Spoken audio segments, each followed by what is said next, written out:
courtroom, specifically David, right? Because I understand you got really, really close to him. Going past this one cell. So when he yanked the door open, they just throw the cups of boo-boo in there on him. Several significant developments emerged from the David Anthony Burke case in the period following the preliminary hearing, covering the documented jail conditions that David's legal team is using to seek house arrest, the emergence of a potentially important new witness, and the documented alibi evidence prosecutors have assembled around the Tesla and David's movements in the period after April 23, 2025. Here's a full breakdown of each development and why it matters. The defense filed a court motion documenting David's current conditions at the Men's Central Jail in Los Angeles County and seeking house arrest while the case moves toward trial. How are defenders and treated in prison? They got treated bad.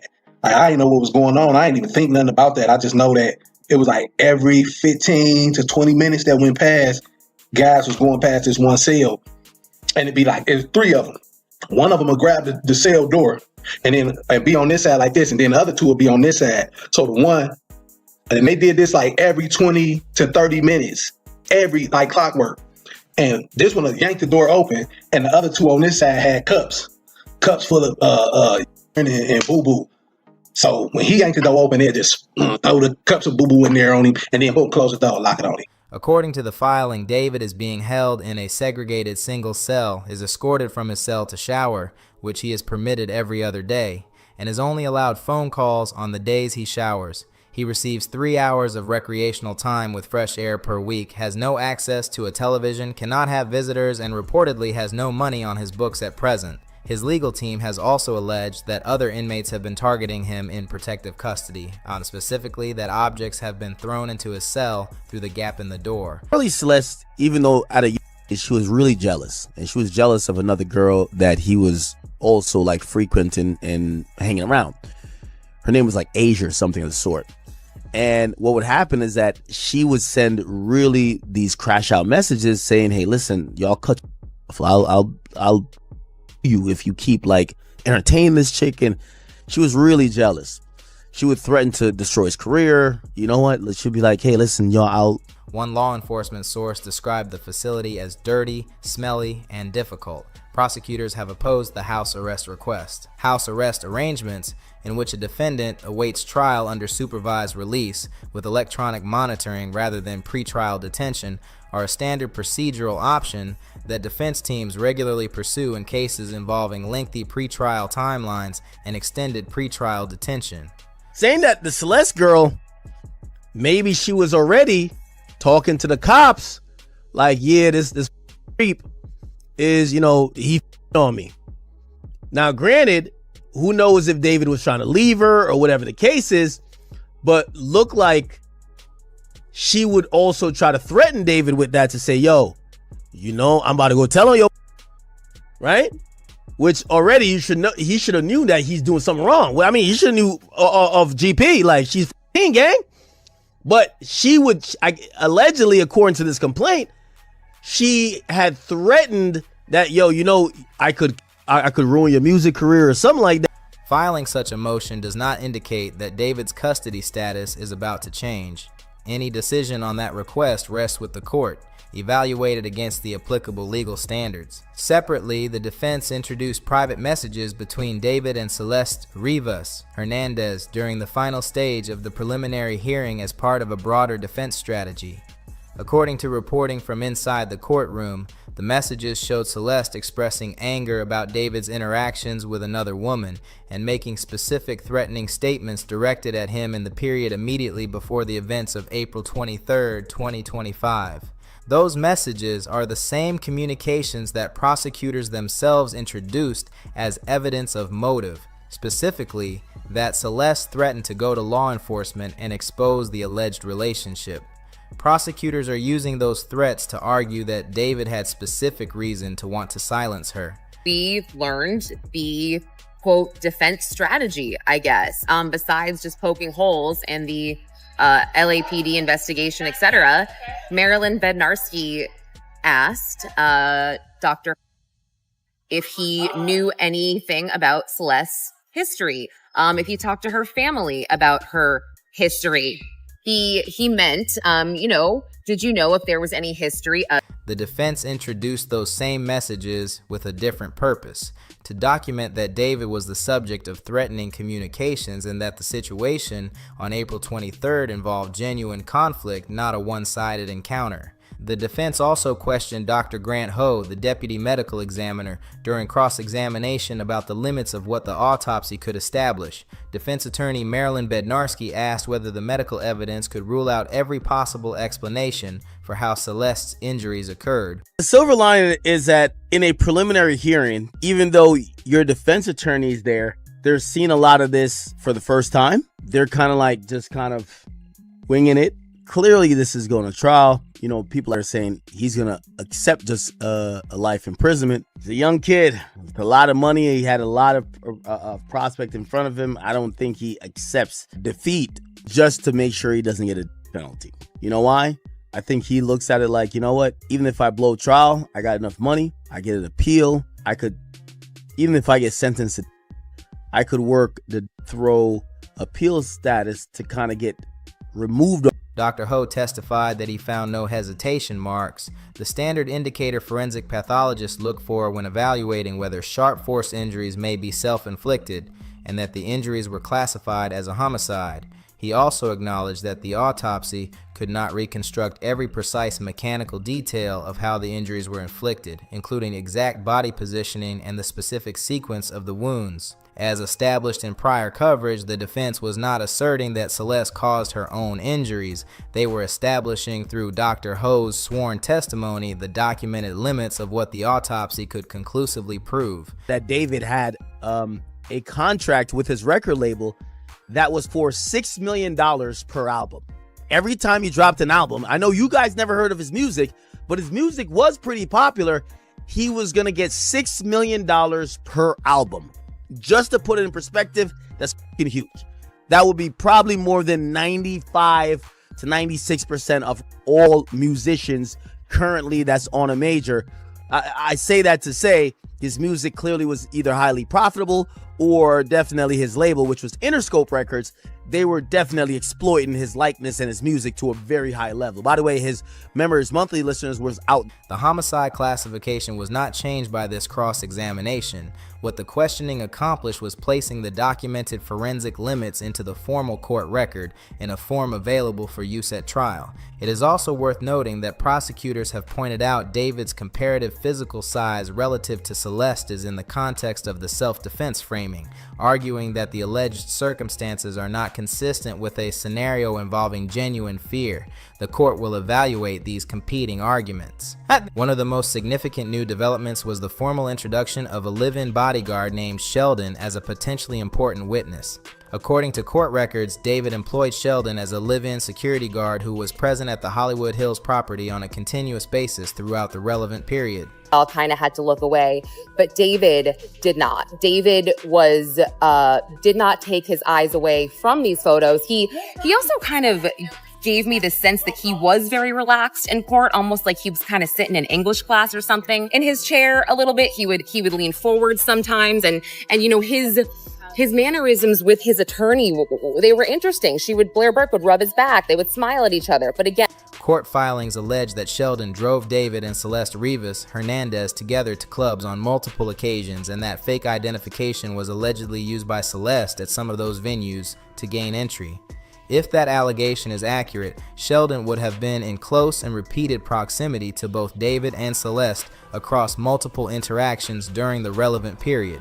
A live-in security guard who drove them together to venues where Celeste allegedly used fake identification would have had direct first-hand observational access to the nature of their relationship, including circumstances that would have made Celeste's actual age apparent to anyone paying close attention over an extended period. Court filings also allege that Sheldon was present at the Hollywood Hills property during the events connected to the prosecution's formal timeline.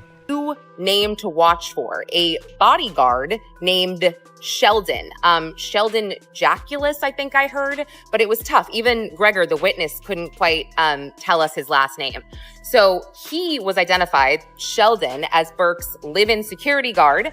And Gregor testified that he lived at David's home for about 6 months, but Gregor said that he never discussed what happened inside the home. Defendants multiple times and stood by while she out. How do they know that? Look, I got to tell you, as an old investigator, you know where I get that kind of information from? It's not from the perpetrator. To say someone stands there and watches an individual out, that comes from a witness. And that David remained at the scene while Celeste's injuries proved fatal without seeking emergency medical assistance.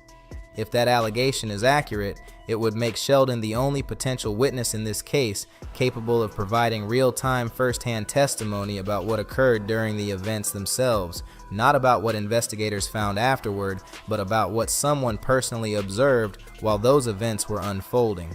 Basically, he detailed the trips to Santa Barbara and the fact that David's Tesla data and his cell phone data, they pinged certain towers. They were conclusive with one another and these trips. He did attempt to call Celeste. The call came through on April 24th around midnight. This was when she was reportedly already. Every other category of evidence in this case, the forensic findings in the garage and the Tesla, the digital records placing David's devices in Santa Barbara County, the location data, the purchase history, the medical examiner's findings, reconstructs a documented picture of conditions before and after the alleged events. Each of those categories requires the court to draw inferences from documented evidence rather than from first-hand accounts of the events themselves. A live witness allegedly present during those events is a categorically different type of testimony, one that does not require inference because it comes from direct observation. Cars at the detailer getting that smoothie out. I got bit by a mosquito. My announcement is delayed. I gotta get an Uber. Half my shoes are dirty. But I'm alive. We also found a receipt in the Tesla from Ross's, like clothes for less or something like that. And they had the address and they had the date. So they went over to Ross's and they pulled surveillance and they saw that it was David buying clothes on July 29th, 2020. That is why prosecutors have emphasized that the alleged absence of any emergency call or any attempt to seek medical help is one of the most significant elements of their formal case. Physical evidence establishes conditions before and after an event. A first-hand witness account addresses what someone specifically did or did not do in real time. Whether Sheldon will be called to testify, what legal considerations may shape his situation, what protections he might seek or be granted, and what his account would ultimately contain are all questions that remain entirely open. Authorities say they were called to an impound lot in Hollywood after someone noticed a foul odor coming from a car. Once inside, they discovered a wrapped in plastic. The car, which was a Tesla that belonged to a singer and Queens native who goes by the name David, spelled with a 4. Now seeing the receipt from the flight that Celeste took to be with David in London. This part is really interesting. Look at the customer information. The shipping address, it goes under the name Victoria Mendez, the same name that prosecutors are alleging that David used to order all of those things online, like the chainsaws, the inflatable pool. That name is also connected to his address in LA. But his introduction as a named potential witness with alleged direct proximity to both David and Celeste and alleged presence at the property during the events prosecutors have charged makes him one of the most consequential developments in this case at any stage. Meet his family. So it is unclear how much David's parents or brother knew about his interactions with Celeste and if they were aware of how she was. But what we do know is that the family was ordered to come to LA and testify, seemingly in front of a grand jury as prosecutors worked to build a case against him. And in court filings regarding this whole back and forth about his family being subpoenaed to testify in LA, There was this section for each witness. Quote, detectives learned that Caleb Burke is the younger brother of target David Burke and has a close relationship with him. Detectives learned that Colleen Burke is the mother of target David Burke and has a close relationship with him. Per several witnesses, she is instrumental to his career success and manages his business finance. Prosecutors have also presented documented evidence connecting David's movements to the Tesla in the period before it was towed, and Celeste Rivas Hernandez's remains were discovered inside it on September 8, 2025. Investigators tracked what they describe as multiple trips by David to remote areas of Santa Barbara County in the weeks following April 23, 2025. Yo, wait. Oh, look it. Answer that one. That's so mean if you don't answer Which that. Which one? What's good, David? Big fan. Mixed by me. Oh, thank you. Mitchell. I gotta sound with him if you even. Are We need to delete this. Maz, can we delete all VODs? And then as soon as the stream ends, delete the stream too? Prosecutors allege he was attempting to dispose of Celeste's belongings during those documented trips, a theory supported in part by the later discovery of Celeste's passport identification card in January 2026 near State Route 154. In the same general area, prosecutors allege David visited on multiple occasions after April 23rd. During at least one of those documented trips, David placed a call to Celeste's phone, which went unanswered. Prosecutors characterized those calls as part of a deliberate effort to create a documentary record of apparent ignorance about her whereabouts, a pattern consistent with the text messages he sent to her phone during the same period asking where she was. A video also emerged and was introduced as evidence in court, in which David filmed himself outside a building, referencing his car being at a detailer, mentioning being bitten by a mosquito, noting that an announcement has been delayed, that he had to take an Uber, that his shoes are dirty, and ending with the observation that he is still alive. Transferring these assets in the middle of an investigation, as opposed to 2 years ago or a year ago, right. Could a court look at this and say this was a deliberate attempt to, what you say, concealing assets, and they could breach it, they could pierce it, they could say, even though that you've transferred this into your mother's name, that was invalid. This is a way for, let's say, a plaintiff who sues him, or let's say in a criminal judgment to pay that fine. Can a court look at that and say, even though you transferred it, it's still open season on those properties? Yeah, this is what's so puzzling about this. It is a very basic premise of law throughout the country that you can't transfer assets after the event happens that would otherwise trigger collecting on those assets. So we have rules in different states. Sometimes they're called fraudulent transfers. Sometimes they're called fraudulent conveyances. There's a lot of different names for them. But the crux of it is you cannot transfer assets. Prosecutors introduced this recording as a documented reference to David's relationship with the vehicle and his activities during the relevant period. The video was not presented as an admission of anything and should not be characterized that way. It is one documented reference point in the evidentiary timeline prosecutors are assembling around David's movements and his connection to the Tesla during that period. Detective Joshua Byers testified about evidence prosecutors say establishes David as the last documented person to drive the Tesla before it was towed. Byers stated that data from the vehicle's own systems showed David's iPhone 16 never physically recovered during the investigation, disconnecting from the vehicle at 2:18 p.m. on July 29, 2025. Neighborhood surveillance footage then captured the Tesla leaving David's rental home shortly after that disconnection. 2 minutes after the vehicle departed, a separate neighbor's security camera captured David walking back toward the property on foot. Screenshots from those recordings were displayed in the courtroom. 3 independent sources, the vehicle's own telemetry, neighborhood surveillance footage, and a neighbor's separate security system, each document the same sequence independently. The iPhone disconnects, the Tesla departs, David returns on foot. That multi-source corroboration means a challenge to any single source leaves the other 2 intact, which is precisely what makes this category of evidence specifically durable against standard defense challenges. Prosecutors also allege that David purchased airline tickets for Celeste Rivas Hernandez under an alias consistent with the broader documented use of false identities that characterizes the prosecution's formal alibi theory. Court records established that during 2024, Celeste spent significant time with David, including summer weekends at his Hollywood Hills residence, and traveled to Las Vegas, London, and Texas to meet members of his family. That documented travel forms another thread in the prosecution's case that the relationship was far more extensive than the single meeting account David gave to law enforcement in February 2024. David Anthony Burke has pleaded not guilty to all charges.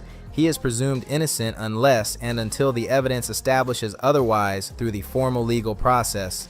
We will cover every confirmed significant development as the case continues toward trial. One final element worth noting: investigators have alleged that during one of the documented 2024 travel periods, David and Celeste were both visible in a live stream at a vacation property. Prosecutors further alleged that the property connected to that live stream was among the assets David attempted to transfer out of his name on September 8, 2025. The same day Celeste's remains were discovered. Those are allegations that have not been proven in court. The documented travel during 2024, Las Vegas, London, Texas, and summer weekends in Hollywood Hills is one of the prosecution's most specific documented contrasts with the single meeting account David gave to law enforcement in February 2024. David Anthony Burke has pleaded not guilty to all charges. He is presumed innocent unless and until the evidence establishes otherwise through the formal legal process. We will cover every confirmed significant development as the case continues toward trial.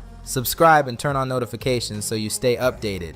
SpillHop. We do not just report the story, we slow it all the way down, go deeper than the headlines, and make sure you actually walk away understanding what is really happening and why it matters. Know how David and Celeste took a trip to London. They also took a trip to Texas. Well, it's illegal for David to go and take her out of the country without consent, right? Well, guess what, people? It actually turns out that Celeste's parents did sign this travel consent form, so they knew that she was going to London with David. The defense team in the David Anthony Burke case has been pursuing a strategy that is, at minimum, worth understanding clearly, because it directly shapes how the evidence gets framed in front of the judge and eventually before a jury at trial. Two specific threads have drawn the most attention. The argument that Celeste Rivas Hernandez's own threatening messages are relevant to understanding what happened on April 23, 2025, and a separate challenge through the medical examiner's testimony about the specific limitations of what the autopsy could conclusively determine. Neither of those arguments is frivolous from a legal standpoint. Both are standard defense tactics in a serious criminal case, but understanding what they actually are and what they are not matters for anyone trying to follow this case accurately. David Anthony Burke has pleaded not guilty to all charges. He is presumed innocent unless and until the evidence establishes otherwise through the formal legal process.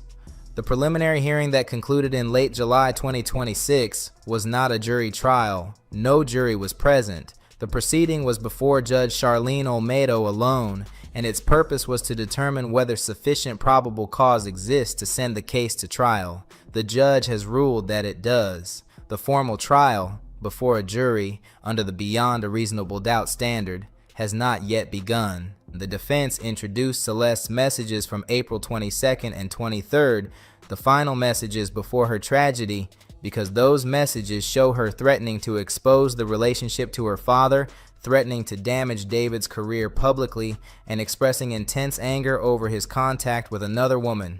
Prosecutors use those exact same messages as evidence of motive. Celeste's stated intention to go public was, in their theory, the specific threat that David allegedly sent her to silence. David and Celeste were actually having 6 times a day from text message proof that was revealed. The defense's framing of those messages is different. They present the threats and emotional volatility as context for understanding the situation as more complicated than a straightforward one-sided encounter. That framing does not excuse or justify what prosecutors allege happened, but it is the argument the defense is formally presenting, and it will be part of what the trial jury evaluates. The defense also questioned medical examiner Dr. Grant Ho about the limits of what the autopsy could establish. They asked whether the forensic findings could definitively rule out every possible explanation for how Celeste's fatal injuries were inflicted. Dr. Ho acknowledged that the autopsy could not reconstruct every specific mechanical detail, the exact body position, the precise sequence of the wounds, or the specific instrument used. He did note clearly that no hesitation marks were found, which rules out the most common indicator associated with self-inflicted sharp force injuries. The manner of case was formally classified as homicide, and that classification was not changed by the cross-examination. What the defense established through that questioning was a documented record of the autopsy's specific forensic limitations, a record available for use at trial. These are the two defense arguments. They are not proof that Celeste was responsible for her own situation or her own tragedy. They are legal challenges to specific elements of the prosecution's case, and they are being pursued in a legitimate courtroom form through proper legal procedure. One of the most significant new pieces of information to emerge from the preliminary hearing was a 4-page notarized travel consent form signed by both of Celeste's parents, her mother Mercedes Martinez and her father Jesus Rivas Hernandez, in September 2024. According to testimony, that form authorized Celeste to travel to London with David for an extended period. That document raises questions that cannot be ignored. By September 2024, multiple things were already documented in the formal record. Celeste had been reported missing 3 times in 2024 alone. About how David's team is trying to argue these charges. So let's talk about charge, lying in wait. They're arguing that David did not lie in wait. He was playing video games, he was comfortable, and Celeste is the one who initiated the meeting on April 23rd, 2025. Well, prosecutors are saying, of course he was lying in wait because Celeste had no idea what she was walking into. She thought they were going to meet up, hang out, talk it through because they've been having issues regarding Asia. She had no idea when she arrived she was going to be.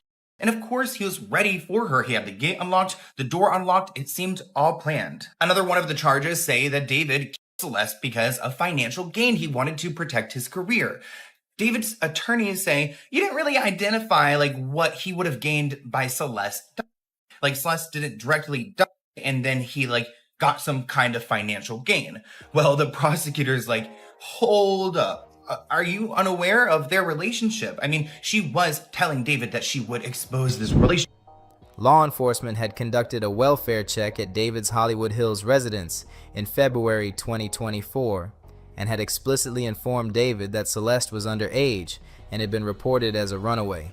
David had allegedly arranged for a $1,000 payment to a student from Celeste's junior high school to deliver a replacement phone after her parents confiscated her device so contact could resume.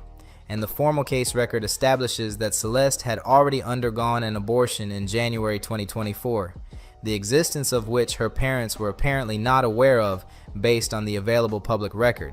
Yet despite all of that documented history, a notarized travel consent form was signed in September 2024 authorizing international travel. The defense has pointed to that document as evidence that Celeste's family was aware of her relationship with David and had, in some formal legal sense, sanctioned certain aspects of it. That argument does not reduce David's legal responsibility for the formal charges against him. Legal responsibility and moral culpability for a minor being in an exploitative relationship do not transfer to the parent signing a travel form. But the document raises serious questions about how much each adult in Celeste's life actually understood about the full nature of the situation and what information they had or did not have at each point when they made decisions about her access to David. The defense also established during testimony that David had attended church services with Celeste's family on multiple occasions and that Celeste had traveled to Las Vegas with her adult sister while David was also present. Detective Farrell confirmed those facts under oath. Jesus Rivas Hernandez had previously stated publicly that he had never met David. The testimony directly contradicted that specific public statement. What does not follow from any of this is the conclusion that Celeste's family is responsible for what happened to her.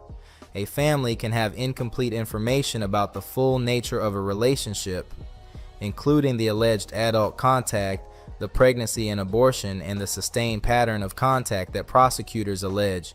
and still have signed a travel document based on what they understood at the time. Partial visibility into a dangerous situation is not the same as full knowledge or endorsement of that danger. The defense's use of the travel form as a strategic argument in court does not transform it into proof that the family knew everything and chose to look away. Celeste's parents reported her missing 3 times. They attended every day of the preliminary hearing. They were present for testimony describing the most graphic details of what was done to their daughter. That is not the behavior of people who knew everything and did nothing. It is the behavior of people trying to understand what happened through a process that forces them to confront the worst possible version of that answer. The questions raised by the travel consent form and the Las Vegas trips are legitimate questions about systemic failure, about how the adults and institutions around Celeste failed to recognize or act on the full danger of her situation. Those are important questions. They are also questions separate from the criminal charges against David Anthony Burke, who is the only person formally charged with criminal conduct in this case. Day 4 of the preliminary hearing produced some of the most significant and most difficult testimony of the entire proceeding. Detective Corey Farrell testified about the contents of David's iPhone, including a folder prosecutors described as Operation Awesome, the name David and Celeste had used for their detailed logistical plan for Celeste to secretly leave her family home and move in with David permanently. The messages in that folder described what to pack, how to get out of the house undetected, and the involvement of David's live-in bodyguard Sheldon Jacques in coordinating the logistics. Oh, David, what the is David? You told me this is the song I'm thinking about. No way this is the song I'm thinking about. Oh my God. During that testimony, Celeste's mother, Mercedes Martinez, became visibly overcome with emotion and was unable to continue watching. Her father, Jesus Rivas Hernandez, also appeared deeply affected. Their presence in that courtroom throughout 5 days of the most difficult testimony imaginable speaks to who they are as parents. People trying to understand what happened to their daughter through a process that forces them to sit with the most graphic and painful details of her final years.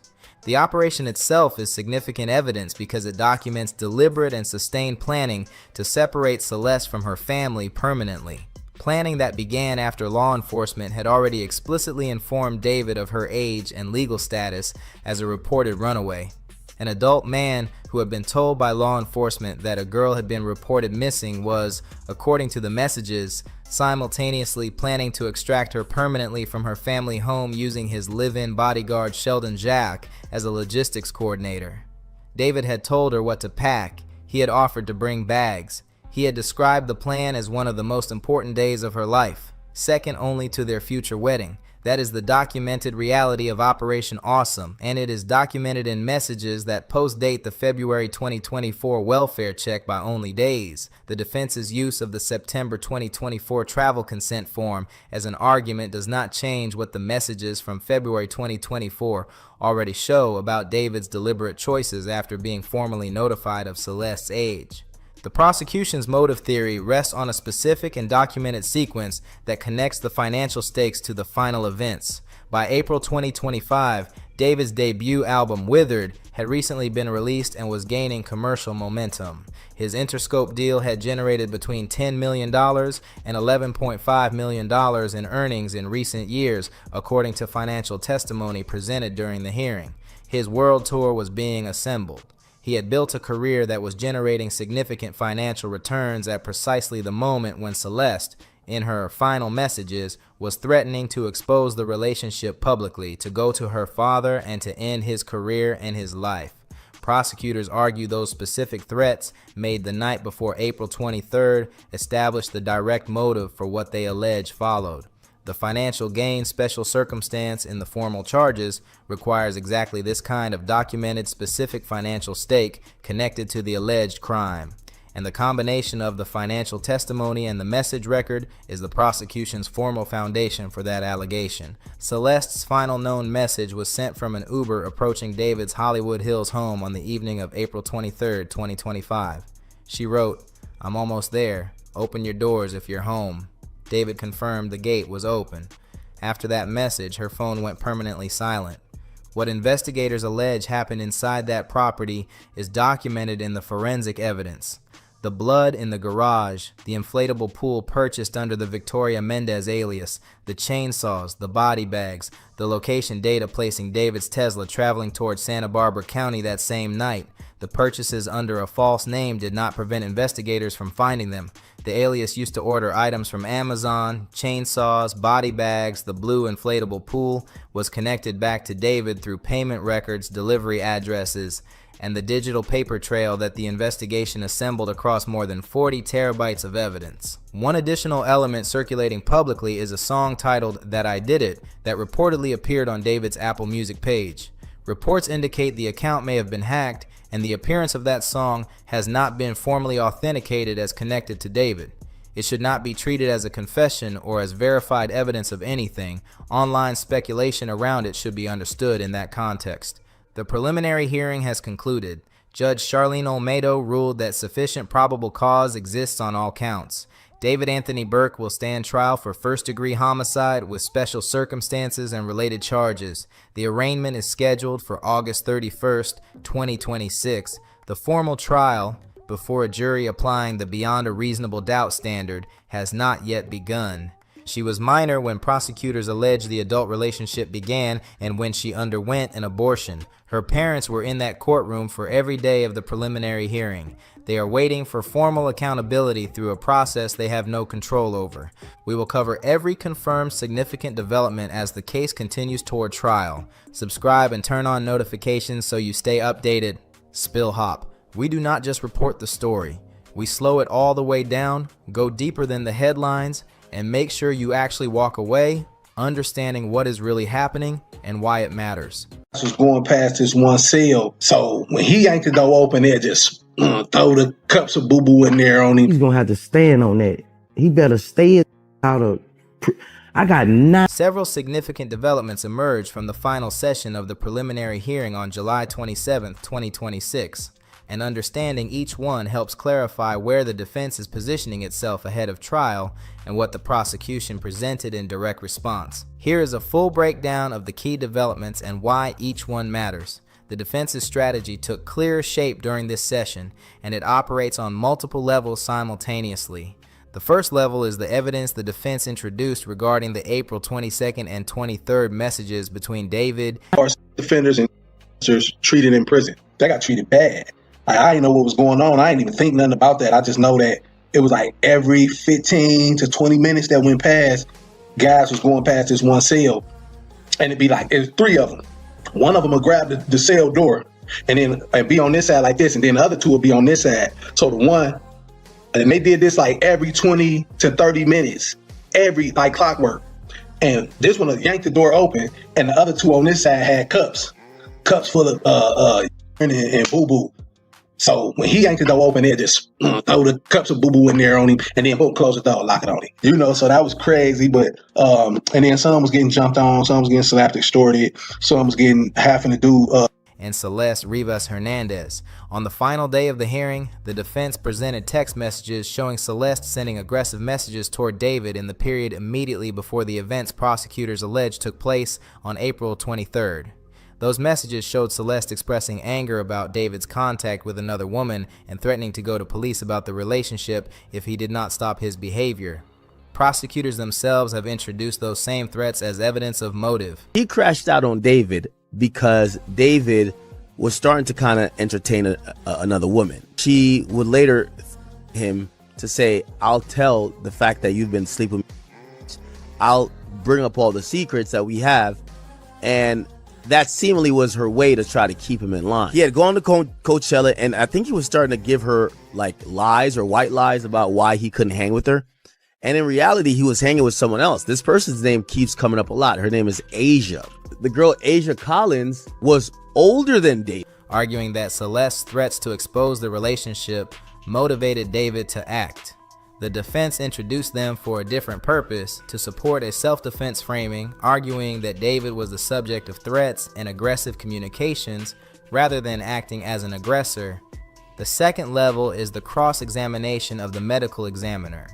Defense attorney Marilyn Bednarski questioned Dr. Grant Ho about whether the medical evidence alone could rule out the possibility that Celeste's injuries were self-inflicted. As established in prior coverage, Dr. Ho acknowledged that the autopsy could not definitively reconstruct every mechanical detail of how the injuries occurred. He noted that no hesitation marks were found, the standard indicator medical examiners look for in self-inflicted sharp force injuries, but also confirmed the examination could not resolve every specific question about the mechanics. Apparently Celeste, even though at a young age, she was really jealous, and she was jealous of another girl that he was also like frequenting and hanging around. Her name was like Asia or something of the sort. And what would happen is that she would send really these crash out messages saying, hey, listen, y'all cut I'll you if you keep like entertaining this chick. And she was really jealous. She would threaten to destroy his career. You know what? She'd be like, hey, listen, y'all, I'll this all up. To be clear about what this defense challenge was and was not, the defense was not proving that Celeste harmed herself. They were documenting in the formal record that the autopsy, while classifying the manner of crime as homicide, cannot answer every specific mechanical question about how the injuries occurred. That documented limitation will be available as a foundation for reasonable doubt arguments before a jury at trial. They're saying that the Celeste girl, maybe she was already talking to the cops like, yeah, this creep is, you know, he on me. Now, granted, who knows if David was trying to leave her or whatever the case is, but look like she would also try to threaten David with that to say, yo, you know, I'm about to go tell on your, right? Which already you should know, he should have knew that he's doing something wrong. Well, I mean, he should have knew of GP, like she's gang. But she would, allegedly, according to this complaint, she had threatened that, yo, you know, I could ruin your music career or something like that. We've learned the quote defense strategy, I guess, besides just poking holes in the LAPD investigation, etc. Marilyn Bednarski asked Dr. if he knew anything about Celeste's history, if he talked to her family about her history. He meant, you know, did you know if there was any history? A court filing from David's legal team addressing his jail conditions was also part of the session's proceedings. The filing described David as being held in a segregated single cell at the Men's Central Jail in Los Angeles County, with limited access to showers, phone calls, and recreational time. His legal team argued those conditions raised concerns about his safety during the pre-trial period. House arrest arrangements, in which a defendant awaits trial under supervised release with electronic monitoring, are a standard procedural option that defense teams regularly pursue for defendants facing serious charges with lengthy pre-trial timelines. The submission of such a filing does not indicate any imminent change in David's custody status. The decision rests with the court. Prosecutors responded to the filing by reiterating the strength of the evidence they say supports all formal charges, including the financial gain and lying in wait special circumstances, and signaling that the documented record against David is more than sufficient to support continued pre-trial detention. The most consequential new development from the July 27th session was the formal introduction of a named potential witness, Sheldon, identified in court records as a live-in security guard employed by David, who resided at the Hollywood Hills property.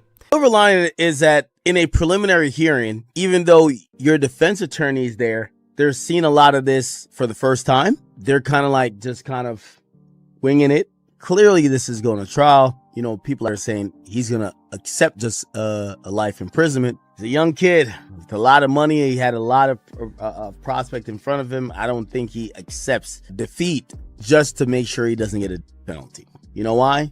I think he looks at it like, you know what? Even if I blow trial, I got enough money. I get an appeal. I could, even if I get sentenced, I could work to throw appeal status to kind of get removed off it. According to court filings, prosecutors allege that Sheldon drove David and Celeste Rivas Hernandez together to clubs on multiple occasions, including occasions where Celeste allegedly used fake identification to enter venues. If accurate, that would mean someone who lived with David and worked in his direct employ had first-hand knowledge of the alleged relationship and was personally present during activities that would have made Celeste's actual age visible to anyone paying close attention. A live-in security guard who drove both of them to clubs together, repeatedly, allegedly using fake identification for a minor, is someone who, by the nature of that alleged proximity, would have had direct observational access to the dynamics of the relationship. Found out that David had a contract with his record label that was for $6 million per album. Every time he dropped an album, I know you guys never heard of his music, but his music was pretty popular. He was going to get $6 million per album. Just to put it in perspective, that's fucking huge. That would be probably more than 95 to 96% of all musicians currently that's on a major. I say that to say his music clearly was either highly profitable or definitely his label, which was Interscope Records. They were definitely exploiting his likeness and his music to a very high level. By the way, his monthly listeners was out the roof. Court filings further allege that Sheldon was present at the Hollywood Hills property during events connected to the prosecution's central timeline, and that David remained standing by while Celeste's injuries proved fatal without seeking emergency assistance. If that allegation is accurate, it would make Sheldon the only potential eyewitness to the critical events themselves rather than simply to the aftermath. Every other category of significant evidence presented across this preliminary hearing, the forensic findings in the garage, the Tesla location data, the purchase records, the medical examiner's findings, the private message record, documents either a preparation or an aftermath, none of it documents the events of April 23, 2025 themselves as they were occurring. A witness who was physically present at the property during those events would be the only available source of real-time, first-hand testimony about what is alleged to have taken place, including what did not take place, specifically the absence of any emergency call or any attempt to seek help for Celeste. This was interesting. There is a new name to watch for, a bodyguard named Sheldon. Sheldon Jaculus, I think I heard, but it was tough. Even Gregor, the witness, couldn't quite tell us his last name. So he was identified, Sheldon, as Burke's live-in security guard, and Gregor testified that he lived at David's home for about 6 months, but Gregor said that he never discussed what happened inside the home. These are allegations. Sheldon has not yet publicly testified. Whether he will appear as a trial witness, what his account will contain, and what legal considerations may be shaping his situation are all open questions. But his emergence as a named individual with alleged direct proximity to the events of April 23, 2025 makes him one of the most significant developments in the formal case at this stage. The defense's strategy took clearer shape during this session, and it operates on multiple levels simultaneously. The first level is the evidence the defense introduced regarding the April 22nd and 23rd messages between David and Celeste Rivas Hernandez. On the final day of the hearing, the defense presented text messages showing Celeste sending aggressive communications toward David in the period immediately before the events prosecutors alleged took place on April 23rd. Those messages showed Celeste expressing anger about David's contact with another woman. To look away, but David did not. David was did not take his eyes away from these photos. He also kind of gave me the sense that he was very relaxed in court, almost like he was kind of sitting in English class or something in his chair a little bit. He would lean forward sometimes, and you know, his mannerisms with his attorney, they were interesting.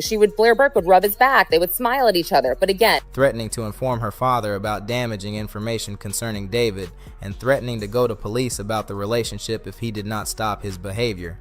Prosecutors themselves have introduced those same threats as evidence of motive, arguing that Celeste's stated intention to expose the relationship and damage his career motivated David to act against her. The defense introduced them for a different and specific purpose, to support a self-defense framing and to demonstrate that the situation on April 23rd involved active threats directed at David, not a one-sided encounter in which David had all of the power and Celeste had none. Evidence multiple times and stood by while she out. How do they know that? Look, I got to tell you, as an old investigator, you know where I get that kind of information from? It's not from the perpetrator. To say someone stands there and watches an individual out, that comes from a witness. That framing does not establish a legal justification for what prosecutors allege occurred.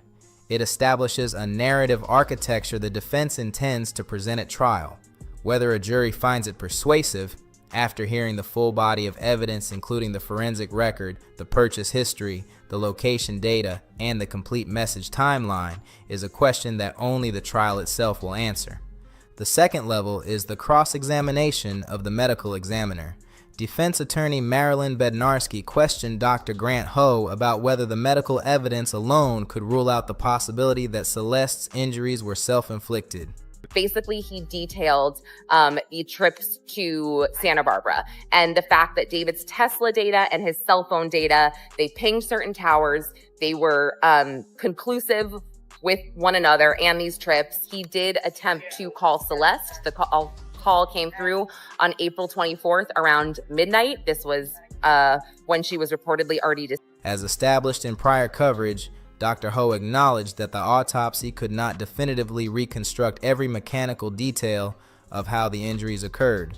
He noted that no hesitation marks were found, the standard indicator medical examiners look for in self-inflicted sharp force injuries, but also confirmed the examination could not resolve every specific question about the mechanics. To be direct about what this defense challenge was and was not, the defense was not proving that Celeste harmed herself. They were documenting in the formal record that the autopsy, while classifying the manner of case as homicide, cannot answer every specific mechanical question about how the injuries occurred. That documented limitation will be available as a foundation for reasonable doubt arguments before a jury at trial, not as a factual assertion about what happened, but as a specific and established limit on what the forensic record can conclusively prove. A video was introduced as evidence in which David filmed himself outside a building, mentioning that his car was at a detailer, that he had gotten bitten by a mosquito, that an announcement was delayed, that he needed an Uber, and that his shoes were dirty. I was at the detailer getting that smoothie out. I got bit by a mosquito. My announcement is delayed. I gotta get an Uber. Half my shoes are dirty. But Prosecutors presented this as documentation of David's activity and his relationship to the vehicle during the relevant period. Investigators also found a receipt from the store Ross inside the Tesla. The receipt included the store's address, allowing investigators to retrieve surveillance footage from that location. The footage showed David entering the store to purchase clothing and then leaving. That visual documentation placed David actively using the Tesla during the relevant period. Detective Joshua Byers testified about the Tesla's own telemetry data. He stated that David's iPhone 16, which was never physically recovered, disconnected from the vehicle at 2:18 p.m. on July 29th, 2025. Shortly after, neighborhood surveillance footage captured the Tesla leaving David's rental home. Also found a receipt in the Tesla from Ross's, like clothes for less or something like that. And they had the address and they had the date. So they went over to Ross's and they pulled surveillance and they saw that it was David buying clothes on July 29th, 2020. 2 minutes later, a neighbor's security camera recorded David walking back toward the property on foot. That three-source sequence, the vehicle's own data, neighborhood footage, and a neighbor's separate security system, independently corroborates the same documented chain of events. Byers testified that the Tesla was never reported stolen and that the documented evidence established David as the last person to drive the vehicle before it was towed. The Tesla is the vehicle in which Celeste Rivas Hernandez's remains were subsequently discovered on September 8, 2025.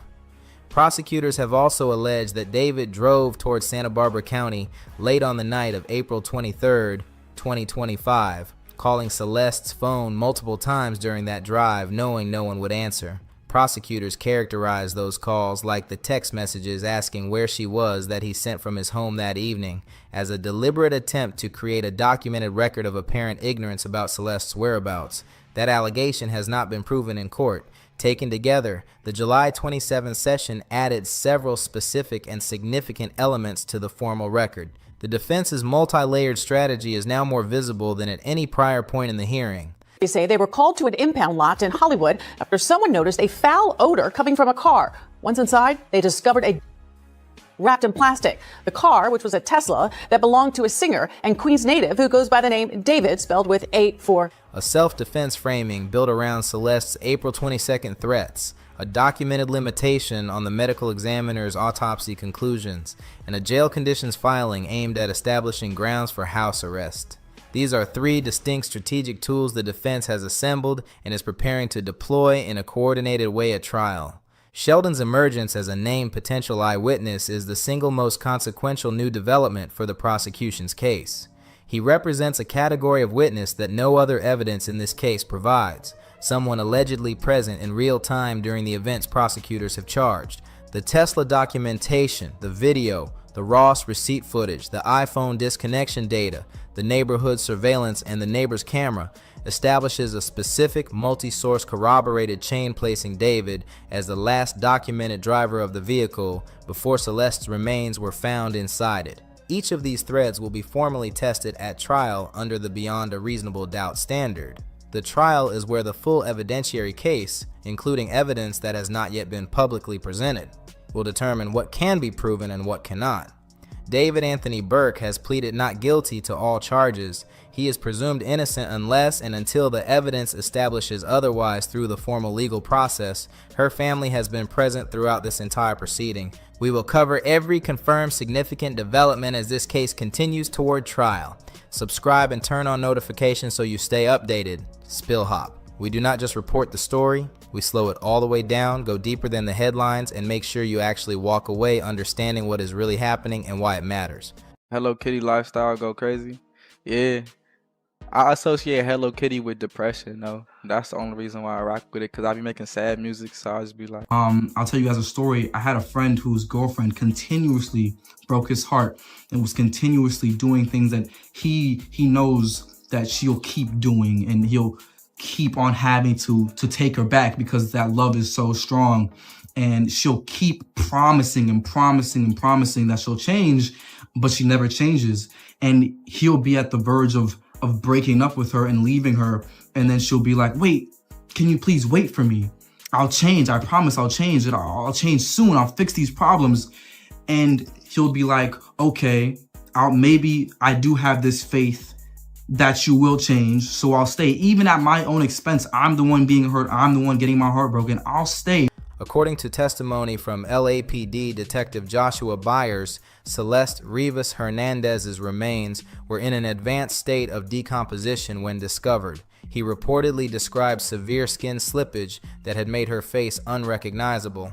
The medical examiner subsequently ruled that her case was a homicide caused by multiple penetrating injuries with wounds to her chest and her abdomen. Reports described her head as partially skeletonized, her left eye missing. 2 of her fingers on her left hand had been amputated. Celeste starts these messages saying, "Need to record everything we do for when we don't see each other." David says, "For real, for real." Celeste says, "You deserve the best head in the world." David says, "I love you. You deserve better head. I miss you. We recording everything like we used to." In a next set of messages, Celeste said, "I sent you a titty vid on IG, open tomorrow." David said, "I opened it and Will jumped." That's what he calls his thing, Will. Celeste says, "We need a make out vid. We only had kisses." David said, "Deadass, no more pics, more vids." Celeste says, "Need a pic of my angle and you giving me." Courtroom observers reportedly described David as calm and largely expressionless throughout the proceedings. When graphic photographs of Celeste's dismembered remains were shown, people in the courtroom allegedly looked away, reacted audibly, and physically recoiled.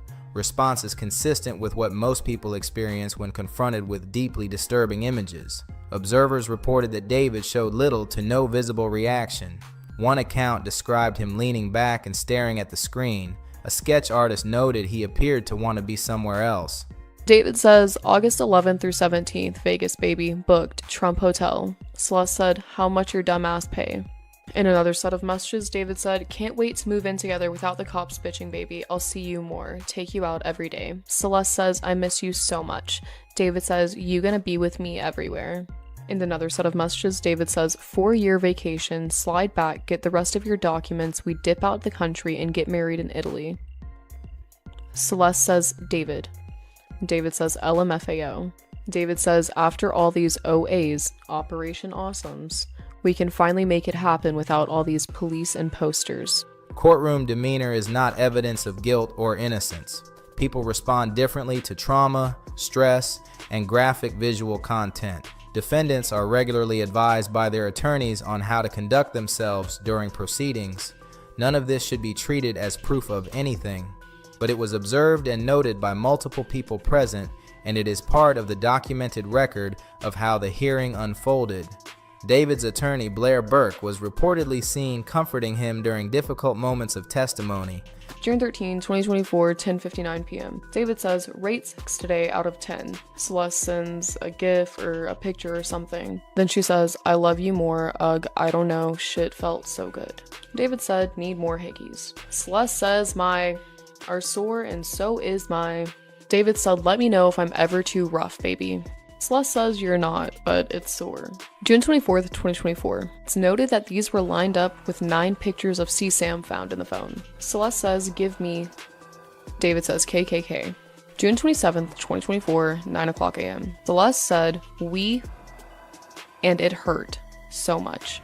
David said, nuh-uh, I remember every time you say ow when we last time you ain't say ow once. Celeste said, I ran to the bathroom, my butt hurt. David said, that was just stop cap. Celeste said, tender hurty, so hurtness. That is a standard and legitimate practice.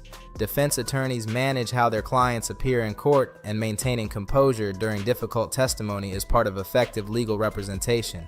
Before the evidentiary hearing began, the court addressed a procedural motion from the defense arguing that David's visible restraints should be removed because shackles might prejudice the perception of him. The judge removed his handcuffs so he could write and review documents, but kept the leg shackles in place as a security measure. July 9th, 2024, 1:25 a.m. David starts us off. He says, I'm thinking about your abortion gift. Celeste says, I want a Balenciaga hourglass purse. You ever just think we have a whole ass tape? David says, few of them, yep. Celeste says, is no leak it please. David said, N-word, you don't leak it. Can I f you pressed up against the window in Vegas? Celeste says, want to.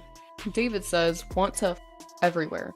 We still ain't on the couch yet. Celeste says, let me f you on the couch next time, baby. David says, yes, mommy. She's still 13. He continues to say, I just need my face between your. Celeste closes it off with, you're always between my legs in general. Defendants have constitutionally protected rights, and courts regularly consider whether visible restraints might unfairly affect how a defendant is perceived during proceedings. These are legitimate legal considerations. What is worth noting alongside them is that the court was debating David's appearance and comfort before any testimony had been heard about what had allegedly been done to Celeste Rivas Hernandez, a young girl who is not present in that courtroom and cannot speak for herself. During the hearing, the defense also demonstrated the concept of tertiary DNA transfer, the forensic reality that a person's DNA can reach an object they never personally touched through a chain of contact. This is a genuine and legitimate forensic concept, and it is a valid and important part of the defense's evidentiary challenge. The night before, the two argued about his relationships with other women. She sent him an angry and profane text saying that she will tell her dad so many lies about him, and it's quoted, she said, I will end your career and your life. Somehow, with even what we know, David is trying to maintain that he is not guilty. His lawyers are saying that he did not cause her. His defense attorneys established that no witnesses saw and no cameras captured Celeste entering the house or David being in the house in the time frame prosecutors say that she was. The defense showed several other texts from Celeste threatening him about their relationship, saying that she would go to Burke's mother, talk to his friends, and leak information about them. It's fucking ridiculous that his attorneys are even using that as a defense because that was a child. The defense also established that she had asked 7 times to come and see him in the days before her. He agreed only after she demanded it. The demonstration was unusual in its execution, but the underlying legal point it was making about the reliability of DNA, evidence interpretation is real and significant. 3 items that may be relevant to the investigation were never recovered. David's physical iPhone 16 was never found, although investigators reportedly obtained its data through an iCloud account. A third chainsaw, purchased from Home Depot and delivered through Postmates on approximately May 1st, 2025, was never recovered, while the 2 chainsaws found in the garage tested negative for blood. And 2 of Celeste Rivas Hernandez's fingers, the ones bearing identifying tattoos of David's name, were never found after her remains were recovered. She threatened to unalive him. She threatened to cut off some of his parts down there. She was saying, I'm going to make up lies and tell my dad things about you. I'm going to text the people that you work with. I'm going to make sure that your work wife or your work girl knows what you're doing and knows about us. She was mad. They're even bringing up BPD, borderline personality disorder, that Celeste has mentioned it, that Celeste at one point mentioned wanting to unalive herself. And I think they're just introducing this to kind of paint the image that David did all of this in self-defense, which I will never buy that, because whether she did this to herself or whether he did it in self-defense, like, nothing justifies him, like everything that came after. There's also text messages like towards the very end of their relationship in like April of 2025 where Celeste is the one who's like begging to go see him, and he does not want her to go see him. She's begging over and over. He's telling her no. He had like a trip planned to Singapore, I believe, and he's like, we need to wait until after I come back so we can talk in person. And she's like, no, like I have to see you before then. He's telling her no. He's telling her no. And this is a conversation from her last day, April 23rd, 2025. She's basically accusing him of having a relationship with someone. Celeste said, you have one more chance, bro, to tell me the truth. Tell me the truth, David. Like, I won't say anything. Just tell me the truth. These 3 missing items do not necessarily share a single explanation, and each could have been lost or disposed of separately through entirely different circumstances, but the device carrying direct messages, a potential tool, and the body parts carrying identifying marks, all 3 are absent from the physical evidence record. The private messages between David and Celeste Rivas Hernandez formed the most emotionally significant testimony of the entire preliminary hearing. Detective Corey Farrell testified about messages spanning from approximately November 2023 through April 2025, covering pregnancy scares and abortion, questions about contraception, secrecy, arguments, and plans for a future together. Prosecutors alleged that Celeste became pregnant while she was minor, identified David as the father, and underwent an abortion in January 2024 while David was 18. And she brought up Asia. She said, if I see you with Asia one more time, like, I'm going to make anonymous accounts. Like, you will not be able to run from me exposing you. And eventually he caves and she's like, well, order me an Uber to your house. And he gets her the Uber to his house. One of the last texts that she sent him, she said, I'm close, like, have the door unlocked. And at 10:10, he told her the door's unlocked. We never heard from her again. Later, he says, the Uber says, you're here. Where are you? And then he keeps texting her. He's like, where are you? Like, you're scaring me. And we just never heard from her again. They believe these messages show what was happening in private and may help establish motive. Specifically, that Celeste later threatened to expose the relationship and the alleged abuse, and that David had millions of dollars, his career, his reputation, and potentially his freedom to lose if she followed through. Detective Farrell also testified about the alleged content investigators recovered from David's devices. He described more than 36 explicit images allegedly involving Celeste. Some were considered too graphic to display publicly in the courtroom. Farrell described them aloud instead. One such description caused Celeste's mother, Mercedes Martinez, to begin crying. The court acknowledged the difficulty of the moment. Celeste's parents left the courtroom during portions of that testimony. Another image allegedly showed David and Celeste embracing while both were unclothed from the waist up. A photograph also showed a tattoo on a finger that was later found amputated from Celeste's remains. The earliest messages shown in court came from late November 2023, when Celeste was in school. She had allegedly written that she was hoping her period would come because she did not want to have Diasandin. David's alleged response was to ask whether she had missed her expected date and to instruct her to track her menstrual cycle through an app. That exchange, a girl expressing fear of pregnancy and an 18-year-old directing her to manage her cycle while making clear it was her responsibility, is one of the more quietly disturbing elements of the message record.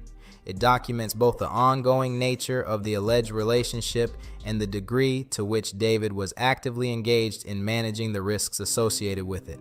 That's her in my classroom in front of this poster right here. Okay, hold up. I got another one because I got a picture on TMZ of this other kid exchanging stuff with the rapper who we alleged did this stuff. Hold on a second, because he's also in my classroom. Wait, how long ago was This we all just found out yesterday who it was, but she's been missing since I taught her. So when I taught her, she met this dude on social media. He was a rapper in LA. He came and got her. She ran away from home. She was gone for like a month. The cops found her in Hollywood, brought her back to our school. She came back to our school, kind of told people this story. She disappeared again in May of that year, May of 2024. That's when her friends told me what happened, that it was this rapper. And then I found out yesterday that she's now in that rapper's car, cut into pieces. You want to know how they met? I feel like I just said it.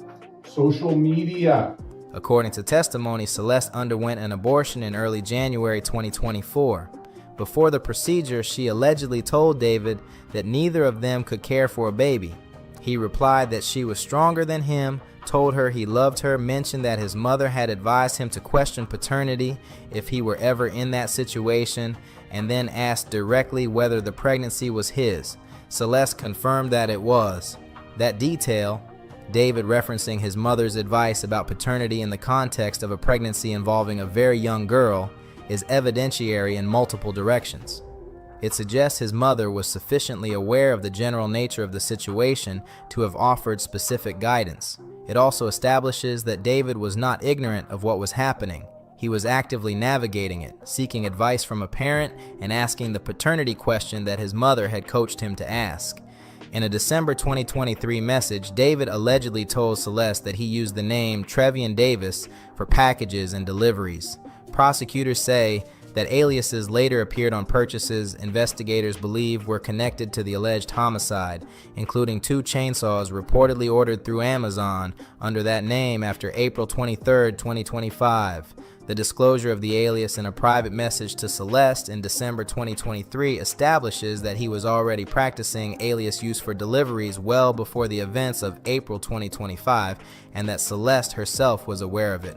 About 1 month after the abortion, in February 2024, the messages introduced a plan prosecutors referred to using the term David and Celeste had themselves given, Operation Awesome. According to the messages, this was a detailed plan for Celeste to secretly leave her family home and move in with David. He reportedly told her what to pack, offered to bring bags, and discussed having his bodyguard, later identified as Sheldon Jacques, secretly bring her to his car. When Celeste said that sounded embarrassing, David allegedly told her this was one of the most important days of her life, second only to their future wedding. 2 days after those messages were exchanged, Celeste was reported missing. 14 months later, she was found passed inside the front trunk of David's Tesla. The messages from this period are worth sitting with carefully because they illustrate something specific and important about what prosecutors characterize as grooming. David was not just maintaining a relationship with a minor. According to the messages, he was constructing an entire imagined future around her. Marriage, international travel, a shared life, while simultaneously treating the adults and institutions around her as obstacles to be circumvented. Her parents were described implicitly as people to slip away from. Law enforcement was referenced as interference with what they wanted together. He was positioning himself as her entire future while framing everyone who might protect her as an enemy standing between them. That structure, the adult becoming the young people of the entire world while systematically framing all other relationships and authority figures as obstacles, is one of the defining features of what forensic psychologists and prosecutors characterize as grooming. It is not accidental. It is the mechanism through which an adult removes a minor access to the protective relationships and support systems that might otherwise intervene. Understanding it clearly is the only way to understand why the situation was so difficult to permanently interrupt from the outside, and why the eventual message in March 2025, in which Celeste attempted to establish distance, came after years of contact rather than months. Detective Farrell testified that David had reportedly been communicating with Celeste since approximately 2022, when she would have been too young. The messages prosecutors presented were described as explicit, secretive, affectionate, and at times controlling. The alleged relationship did not begin when Celeste was close to adulthood. It began from childhood through a documented period of contact that spanned years and that predated the explicit communications by a significant margin. That timeline matters enormously for understanding what the prosecution is characterizing as grooming, because grooming does not begin when the exploitation begins. It begins years before through the construction of trust, dependency, and emotional attachment that makes the exploitation possible and then sustainable. In June 2024, David allegedly wrote that he could not wait for them to live together without law enforcement involvement. He discussed gathering Celeste's personal documents, leaving the country, getting married in Italy, and eventually having a future together. The relationship, according to these messages, had evolved in David's stated vision into a complete alternative life, one in which Celeste would leave her family entirely, relocate internationally with him, and build a future he had defined and planned on her behalf. That is not an equal relationship between two people who happen to be at different stages of life.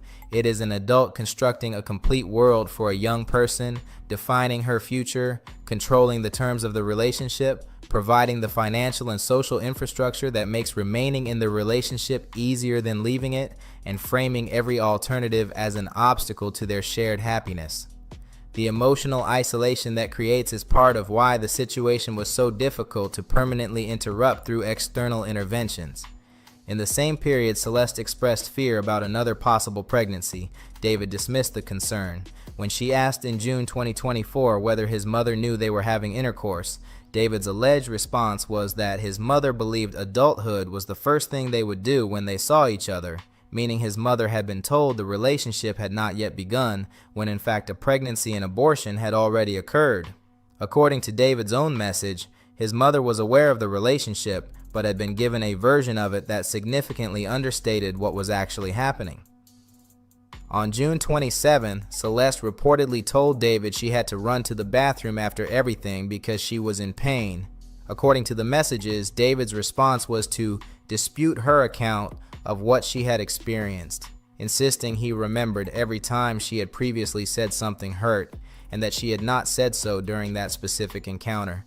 A girl describing physical pain, and an adult telling her that her own memory of what she experienced was incorrect. That is not a disagreement between equals. It is an adult using the power dynamic of the relationship to override a stated experience of her own body, and it is consistent with the broader pattern that appears throughout the messages. David defining reality, David setting terms, David deciding what Celeste's experiences meant. On July 10th, Celeste reportedly asked David whether anyone knew they were having intercourse. He allegedly replied that nobody knew and that he wanted it to stay that way until they were married. He then discussed marrying her the following year and eventually having a baby together. The pattern in this exchange is the same pattern that appears throughout the messages: promises of a permanent, committed secret future on one side, and the insistence that the relationship must remain completely hidden on the other. Promises of marriage and young people are the incentive. Secrecy is the condition. Both together are the architecture of what prosecutors characterize as grooming. By August 2024, Celeste's messages had shifted significantly in tone. She expressed profound grief about the abortion, writing that she had taken her young person off the earth for David, that she would have cared for the baby, and that she would do anything to have it back. David's alleged response was to tell her that keeping the baby would have been selfish, to redirect the conversation, and eventually to write that he did not like speaking to her when she was upset. Celeste was expressing genuine, specific, sustained grief about an abortion she had undergone at a young age. She was writing about it months after the fact, still carrying the weight of it privately, Describing it in terms that reflect a significant moral and emotional burden, David's documented response was to shut the conversation down. When she asked how he felt about it, he said he was saddened, but added that he did not dwell on it. That contrast, Celeste carrying an experience that was eating her alive, writing about it in terms of having taken an innocent life, saying she would do anything to reverse it, and David responding by changing the subject and noting that he preferred not to think about it, is one of the most emotionally revealing exchanges in the entire message record. It documents how the emotional weight of what was happening between them was distributed, almost entirely on Celeste's side, with David consistently deflecting rather than engaging. That dynamic, the young person bearing the psychological and emotional consequences while the adult manages and redirects, is consistent with what the prosecution characterizes as the fundamental power imbalance underlying the entire relationship. By November 2024, the relationship was repeatedly breaking down and reconvening. David allegedly acknowledged at one point that this was their 8th breakup, a detail that establishes the relationship as one characterized by a sustained cycle of conflict and reconnection rather than as a single sustained connection. Each time the cycle reset, Celeste was pulled back into the same dynamic with the same adult who had been shaping her understanding of relationships, love, and what she deserved since she was minor. In December 2024, David and Celeste gave conflicting accounts of an encounter. David's version alleged that Celeste had initiated, while also casting himself as the person who comforted her afterward. Celeste directly disputed his account, saying that was not what had happened. That specific exchange, in which an adult's version of an encounter directly contradicts a young person's account of the same event, and in which the adult frames the minor as the initiator, is one of the elements of the message record prosecutors have highlighted as illustrative of the broader dynamic throughout the relationship. By March 14, 2025, Celeste was attempting to establish distance. She reportedly told David, "We can be friends, but like online. I don't want anything to do with you in person anymore if I'm going to try to move on." Detective Farrell testified that despite that message, communication continued, and the alleged SA remained ongoing until approximately 1 month before her tragedy. She was trying to end the in-person relationship, she was trying to move on, she was a minor, and she had been navigating this situation since she was in school. The fact that she was still trying to find a way out, still trying to establish some form of boundary, speaks to both her awareness that something needed to change and the difficulty of actually getting free of a relationship this embedded in her daily life. This case is also an example of a pattern that appears repeatedly in the documented record of how young person exploitation cases are handled when Black and brown young people are at the center. Celeste Rivas Hernandez was a Salvadoran American girl from Lake Elsinore, California. According to testimony, a teacher reportedly knew she had been running away to see David. A law enforcement officer heard David say, in his own words, that people were already telling him she was underage. Both families allegedly had some level of awareness that David and Celeste were connected. David's own mother, according to the messages, knew that intercourse was part of the relationship, even if she had been given a version of the situation that understated its nature, and yet the documented contact continued. Celeste was reported missing 3 times in 2024. A welfare check was conducted. Her family confiscated her phone, and according to prosecutors, David responded by driving to her community and paying a student from her junior high school to deliver a replacement phone so contact could resume anyway. Black and brown minors are too often not afforded the full protective response that the danger around them requires. They are too often perceived as older than they are, as capable of navigating adult situations in ways that no young one actually is, or is less urgently in need of the intervention that white minors in similar situations would receive as a matter of institutional reflex. That is not speculation about this case. It is a documented pattern in how institutions respond to vulnerable people of color across the country. Celeste should never have been expected to save herself. The responsibility for what happened to her belongs to every adult who had the information to intervene and made a different choice. That does not distribute legal criminal responsibility equally. David Anthony Burke is the only person charged with criminal conduct in this case, but the broader documented failure around Celeste is real. It is visible in the evidence, and it deserves to be named directly and clearly. On April 22, 2025, the night before Celeste's tragedy, she and David allegedly had a serious argument. The argument involved another woman connected to David. According to the messages, Celeste threatened to contact his mother and friends to tell her father damaging information and to expose their relationship publicly. Some accounts describe threatening language in the messages from Celeste. Prosecutors have emphasized one specific line, that she would end his career and his life. The defense disputes how that language should be interpreted and emphasizes that Celeste was clearly angry and distressed.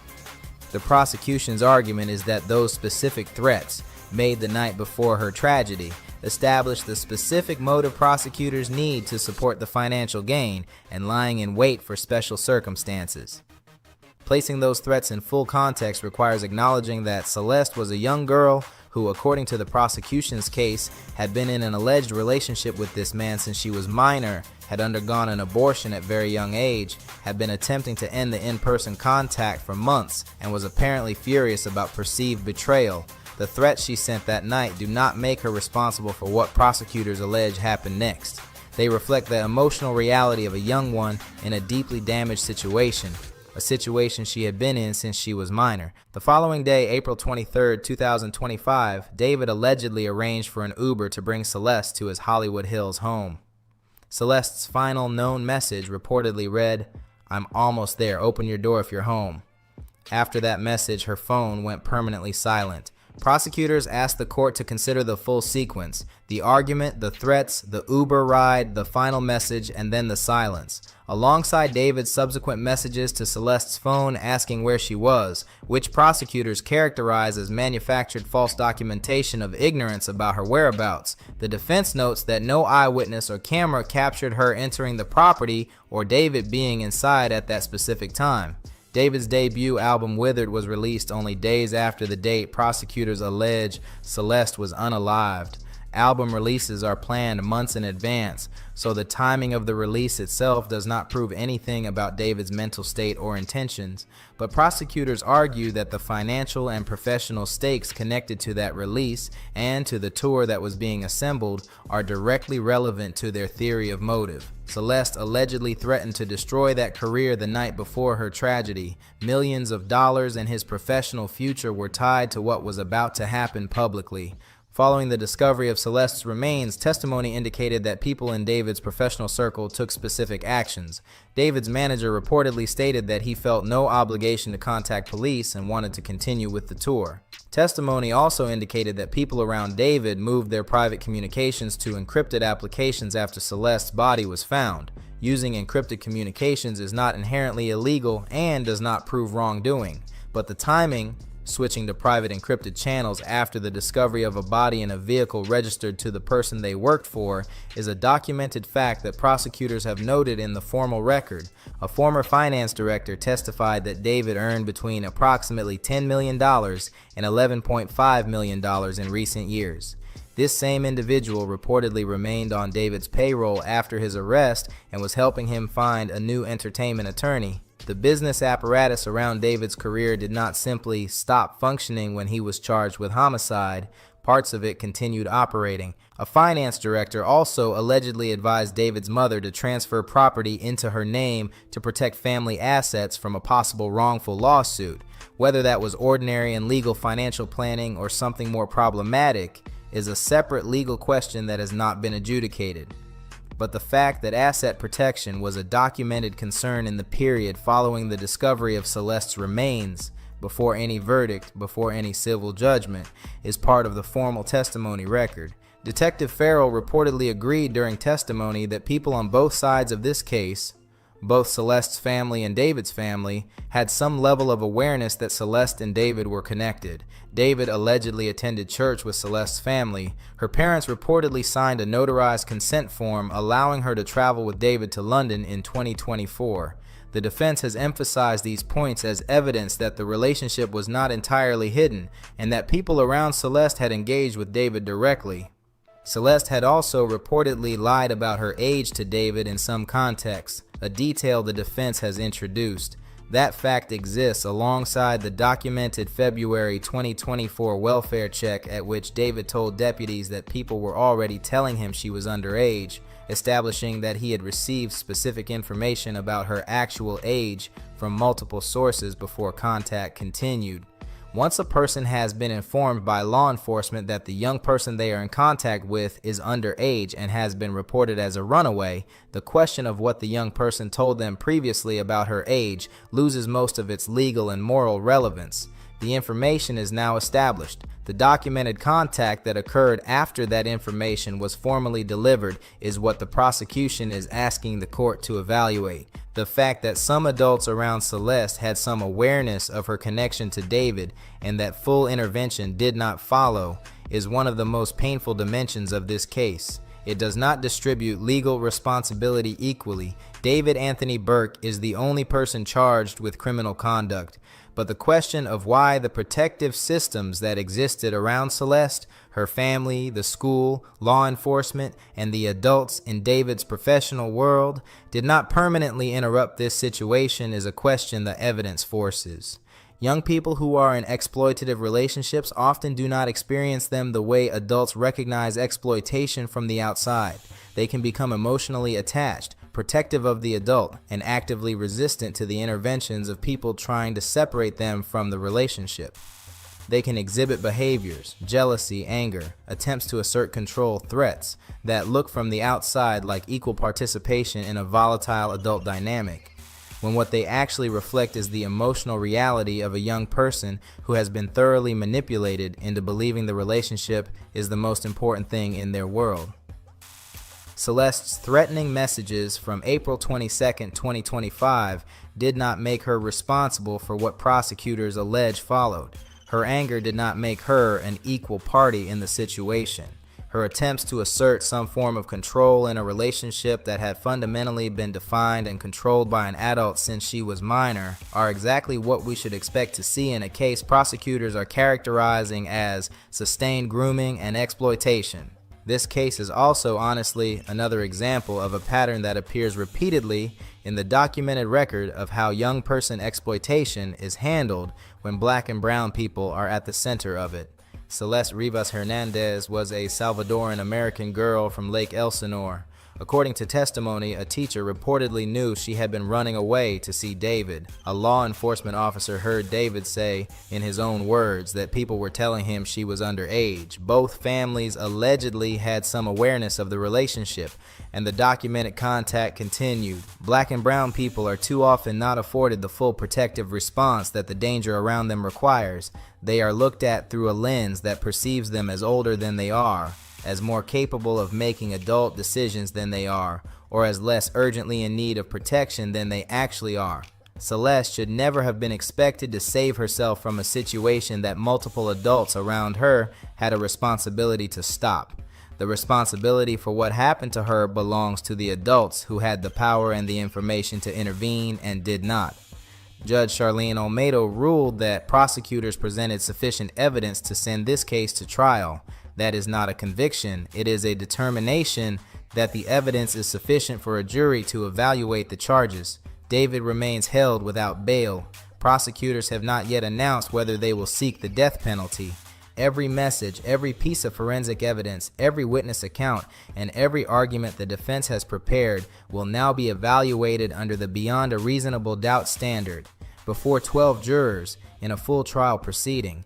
That is where the formal determination of guilt or innocence will ultimately be made. She deserved to be protected. She deserved to grow up with the full force of every system that was supposed to protect her actually doing so. Every adult who had information about what was happening and did not act with the urgency that information required bears some degree of responsibility for the fact that she did not get that protection. The trial will determine what David Anthony Burke did or did not do.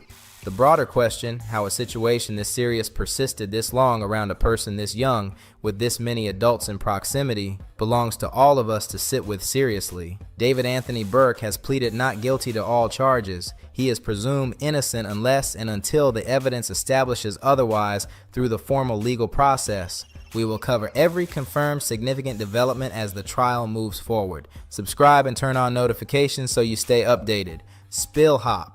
We do not just report the story. We slow it all the way down, go deeper than the headlines, and make sure you actually walk away understanding what is really happening and why it matters. That's controversial. It's controversial of kids.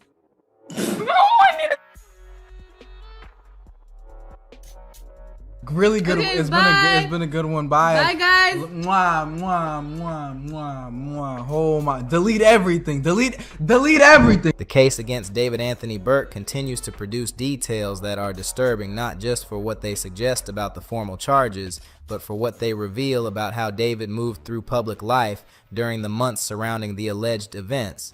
The bloody shirt merchandise, the fan workshops at the Hollywood Hills property, the funeral-themed tour, the specific dates on which he posted about his music, his album, and his tour releases, while prosecutors allege Celeste Rivas Hernandez's remains were inside the front trunk of his Tesla, the social media gaps that align with alleged Santa Barbara trips. Each detail taken alone requires careful framing. Taken together, they form a documented public record of behavior across one of the most significant periods in the prosecution's formal timeline. A period that prosecutors argue is not characterized by panic, disruption, or signs of a person in crisis, but by the continued deliberate operation of a public persona that gave no visible indication of what investigators were later assembling from the forensic and digital evidence left behind. David Anthony Burke has pleaded not guilty to all charges. He is presumed innocent unless and until the evidence establishes otherwise through the formal legal process. Everything discussed here is drawn from publicly available information, court testimony, and the documented public record of his social media activity and commercial releases. The merchandise came up during the preliminary hearing in a specific and documented evidentiary context. Investigators testified that when they searched the Hollywood Hills garage, they found jugs of a red substance that tested negative for biological blood, confirming it was fake blood consistent with the kind used for commercial merchandise. The defense argued that the presence of fake blood in the garage was connected to David's creative and commercial work, not to any alleged crime. That argument was relevant because the same garage also contained items that did test positive for Celeste's DNA and showed presumptive positive reactions for real blood through Blue Star luminescent testing. Investigators tested the merchandise and the materials associated with it and confirmed there was no biological blood in those specific items. What the merchandise does establish independently of the forensic questions is a documented pattern. To make my bloody shirt uniform for a tour. Excuse me. Go ahead and take your hand, put some blood on that hand, take that hand, and put it on that shirt. And I'm gonna do this 25 more times and I'll come back to you when it's finished. That's the bloody shirt. As you see, my hands are completely decimated, but we came out with a good uniform. I'm about to go on stage. David had been producing and selling blood-splattered white button-down shirts, what he marketed as part of his artistic identity, from the same Hollywood Hills property where investigators later found what they describe as forensic evidence connecting Celeste's case to that location. Whether a jury will find that proximity meaningful in any legal sense is a question the trial will address. The merchandise itself is not evidence of homicide, but the documented context in which it was produced and sold is part of the public record. The forensic question about contamination, whether fake blood could theoretically obscure or interfere with testing for real biological blood in the same space, is one that forensic chemistry can address directly. The luminescent chemical reagents used in the garage search, including Blue Star, are designed to identify hemoglobin at trace levels. They are not defeated by the presence of non-biological red pigments, or theatrical fake blood, which is typically made from food-grade dyes, corn syrup, or similar materials, rather than any compound that produces the hemoglobin reaction these tests target. The investigators' testing methodology specifically addresses this distinction. The confirmed positive results from the garage and the confirmed DNA match to Celeste came from biological material, not from the theatrical merchandise materials. Those two categories of substance produce different results under forensic chemical testing, and the investigation's findings reflect that distinction. One detail from the merchandise timeline carries specific evidentiary significance. On April 22, 2025, one day before the date prosecutors alleged Celeste Rivas Hernandez was unalived, David sent a message to his fan base announcing that the bloody shirts were back and encouraging people to purchase them for his upcoming tour.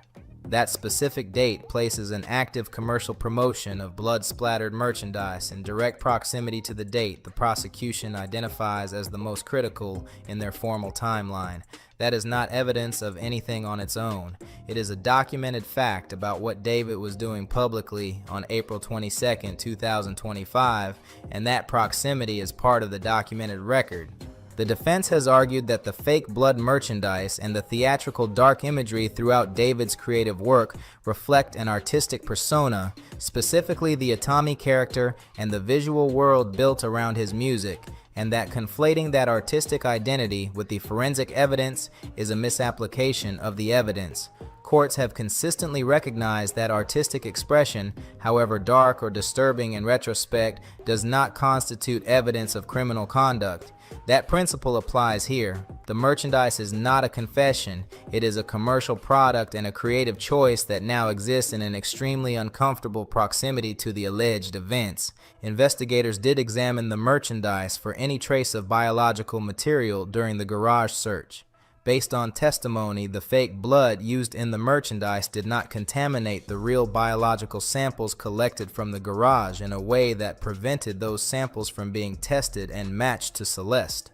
The forensic technology used, luminescent chemical reagents and DNA testing, is designed to identify biological blood in trace amounts even in the presence of other substances.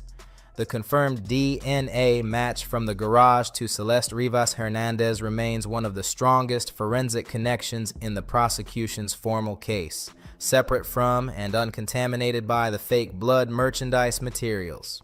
David also organized what he described as fan workshops at the Hollywood Hills property, where dedicated fans would attend and create their own blood-splattered shirts. Those workshops are documented in his social media history and represent a specific period of fan interaction at the same location that is now central to the prosecution's formal case.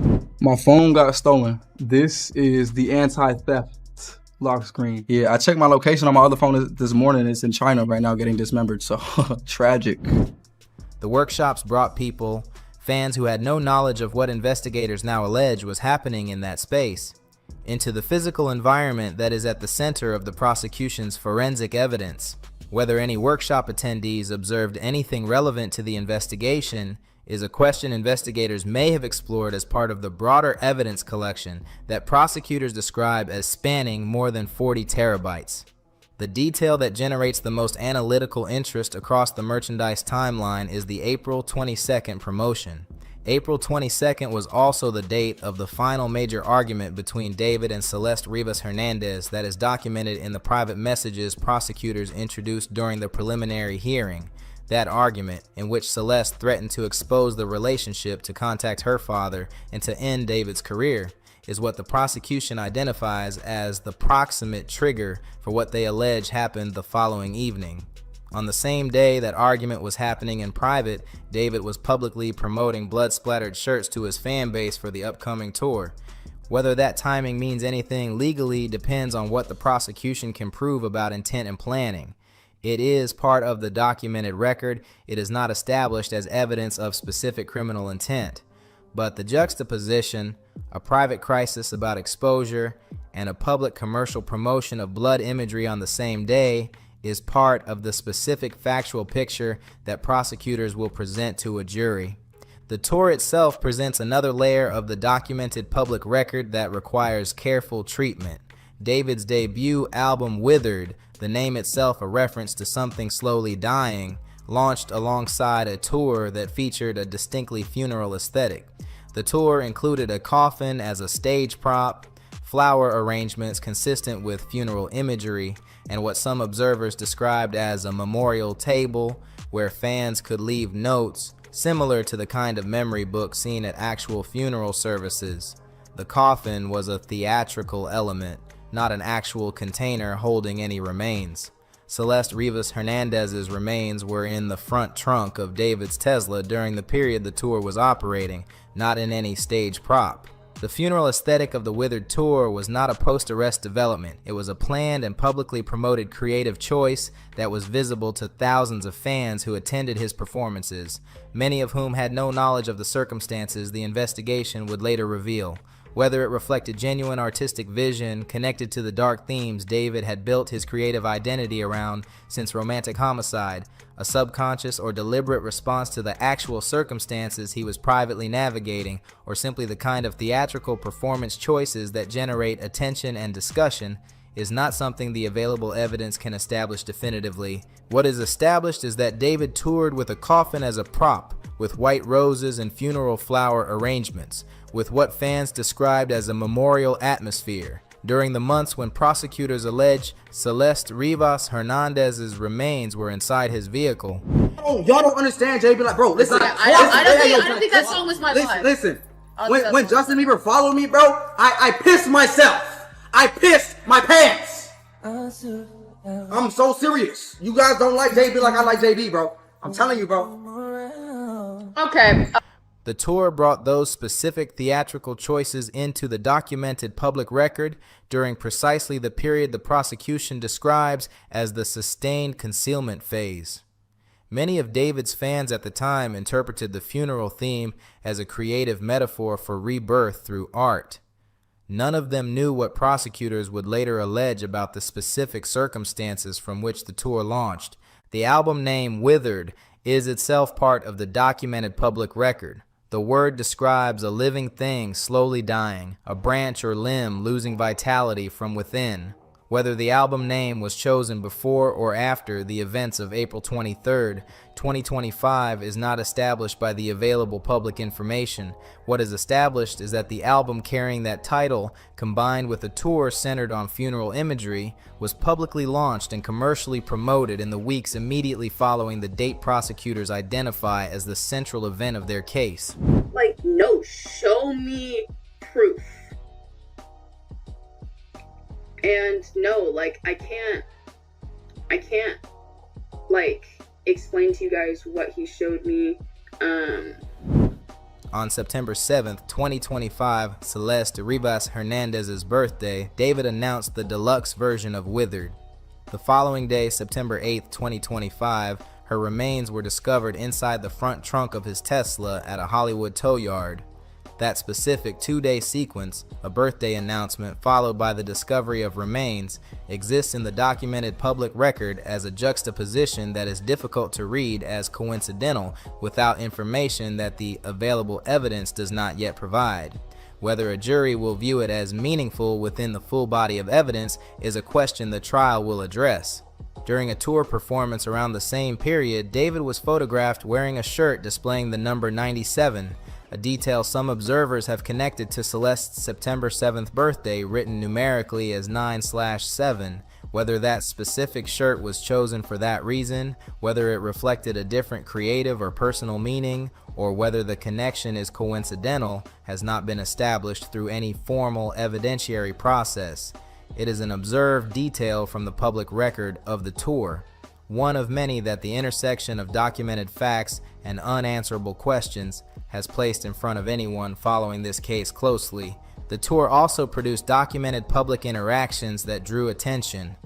Asia Collins, who had been part of David's professional circle and who is a named individual in the prosecution's broader narrative, publicly stated that she was on tour with David and that, learning the full scope of the allegations, that someone she had known as a genuinely caring person could have been involved in a crime of this severity and in a relationship with a minor of this age was among the most disturbing experiences of her life.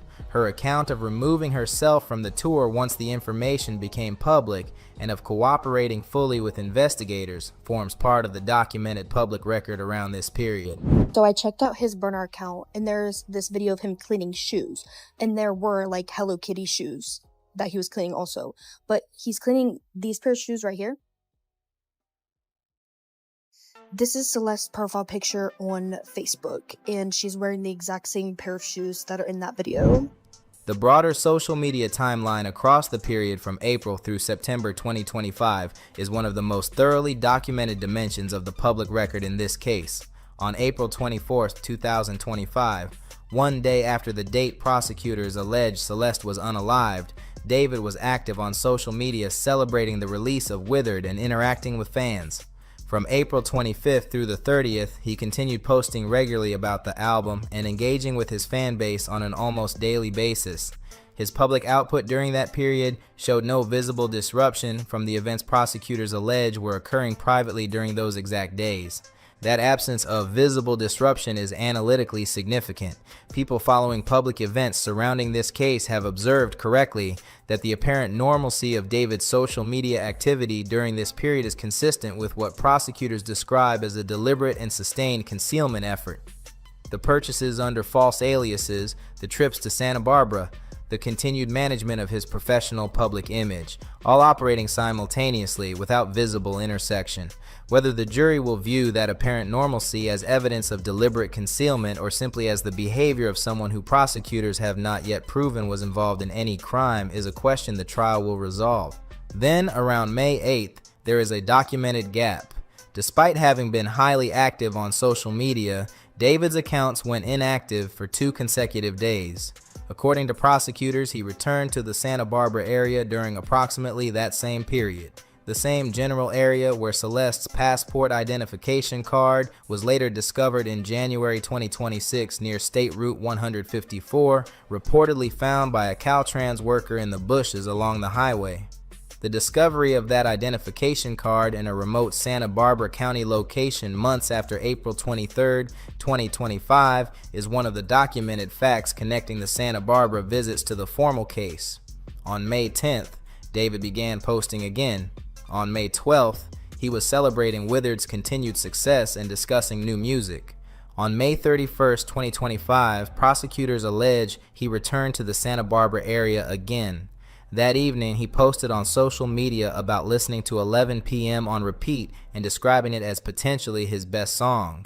The song contains the lyric, "Open the door, let me in," language that maps uncomfortably directly to the final documented message Celeste sent on the night of April 23, 2025, which read, "I'm almost there. Open your doors if you're home." Whether the song was written before or after April 23rd, whether the lyrical overlap is coincidental or something else, is not established by the available evidence. The parallel exists in the documented public record and will exist in front of a jury. Then on July 29, 2025, the date investigators identified as the last documented day the Tesla was driven before it was towed, David posted on social media about looking forward to a music release in early August. According to testimony from Detective Joshua Byers, vehicle telemetry data shows David's iPhone disconnecting from the Tesla at 2:18 p.m. on July 29th. Neighborhood surveillance footage captured the Tesla leaving his rental home shortly afterward. 2 minutes later, a neighbor's security camera recorded David walking back toward the property on foot. His public post that day made no reference to any of that. The juxtaposition between what the vehicle telemetry documented and what David's social media posts communicated on the same day is among the more striking in the documented timeline. The specific dates, April 22nd bloody shirt promotion, April 23rd alleged homicide, April 24th album celebration, the Santa Barbara area visits in May, July 29th, Tesla abandonment paired with a music promotion post, September 7th, Celeste's birthday paired with a deluxe album announcement, September 8th, remains discovered, form a documented timeline in which David's public persona continued operating without visible disruption across the entire period. Prosecutors say the concealment was being carried out. That documented pattern does not prove guilt. It does not establish specific criminal intent on any particular date. What it establishes is a specific and documented picture of how David Anthony Burke managed his public presence during a period that is now at the center of a first-degree homicide case. A defense team arguing that their client had nothing to do with Celeste's tragedy will need to account for that specific documented timeline, not just individual details in isolation, but the full sequence of dated public actions alongside the dated private events the prosecution has assembled from the forensic and digital evidence record. One additional documented detail, investigators noted that David made a public social media statement describing a stolen or damaged phone in language that included the word dismembered. In the context of formal charges that include the unlawful mutilation of human remains, the specific word choice attracted attention, whether it reflects unconscious expression, deliberate reference, dark humor, or pure coincidence is not something the documented public record can establish. It is a noted detail, one that, like so many elements of this case, sits at the intersection of documented fact and unanswerable question. The broader picture these details form is one of a public persona that continued operating with apparent normalcy, music promotion, fan engagement, tour performances, social media posts, across a period that prosecutors allege included the concealment of a teenager's remains in a vehicle, multiple trips to remote areas of Santa Barbara County, and purchases under a false identity that the investigation subsequently traced back to David through a digital paper trail spanning more than 40 terabytes of evidence. The trial will determine what the evidence proves beyond a reasonable doubt. Every confirmed significant development will be covered here as the case moves toward those proceedings. David Anthony Burke has pleaded not guilty to all charges. He is presumed innocent unless and until the evidence establishes otherwise through the formal legal process. Her family has been present for every day of the formal proceedings, waiting for the accountability that only the trial can deliver. Subscribe and turn on notifications so you stay updated. SpillHop. We do not just report the story, we slow it all the way down, go deeper than the headlines, and make sure you actually walk away understanding what is really happening and why it matters. D4VD has more victims. Celeste Rivas Hernandez is not the only victim. This is not the only thing he has done. We all thought we had a clear picture of what happened to Celeste Rivas Hernandez, but the fuller story is darker and more extensive than most people initially understood. It is not just a single devastating event. It is a documented pattern, multiple young women, years of private messages, and a public persona that bore almost no resemblance to what was happening behind closed doors. As the legal case against David Anthony Burke continues moving through the courts, new information has continued to emerge.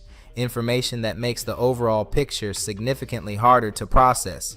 Because before the world ever heard Celeste's name, there was someone else.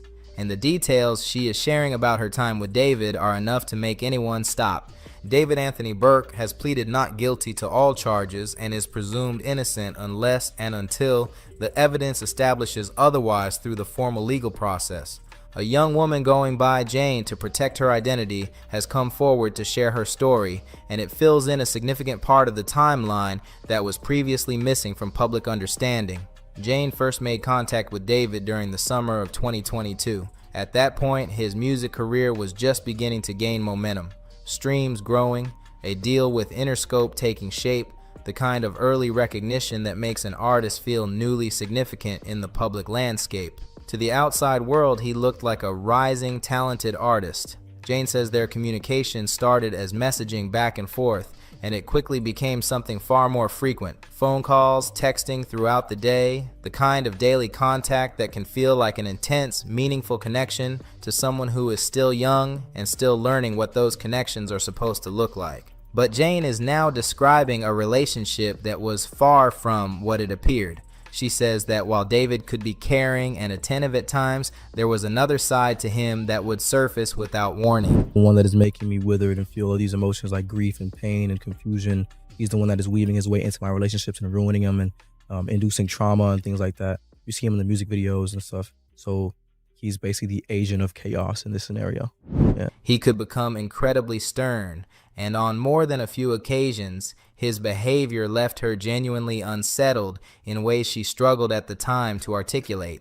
One specific moment has stayed with her. It involved Itami, the manga-inspired alter ego David created for his music videos, a fictional character presented as his sinister double who would commit crimes that David would then have to solve.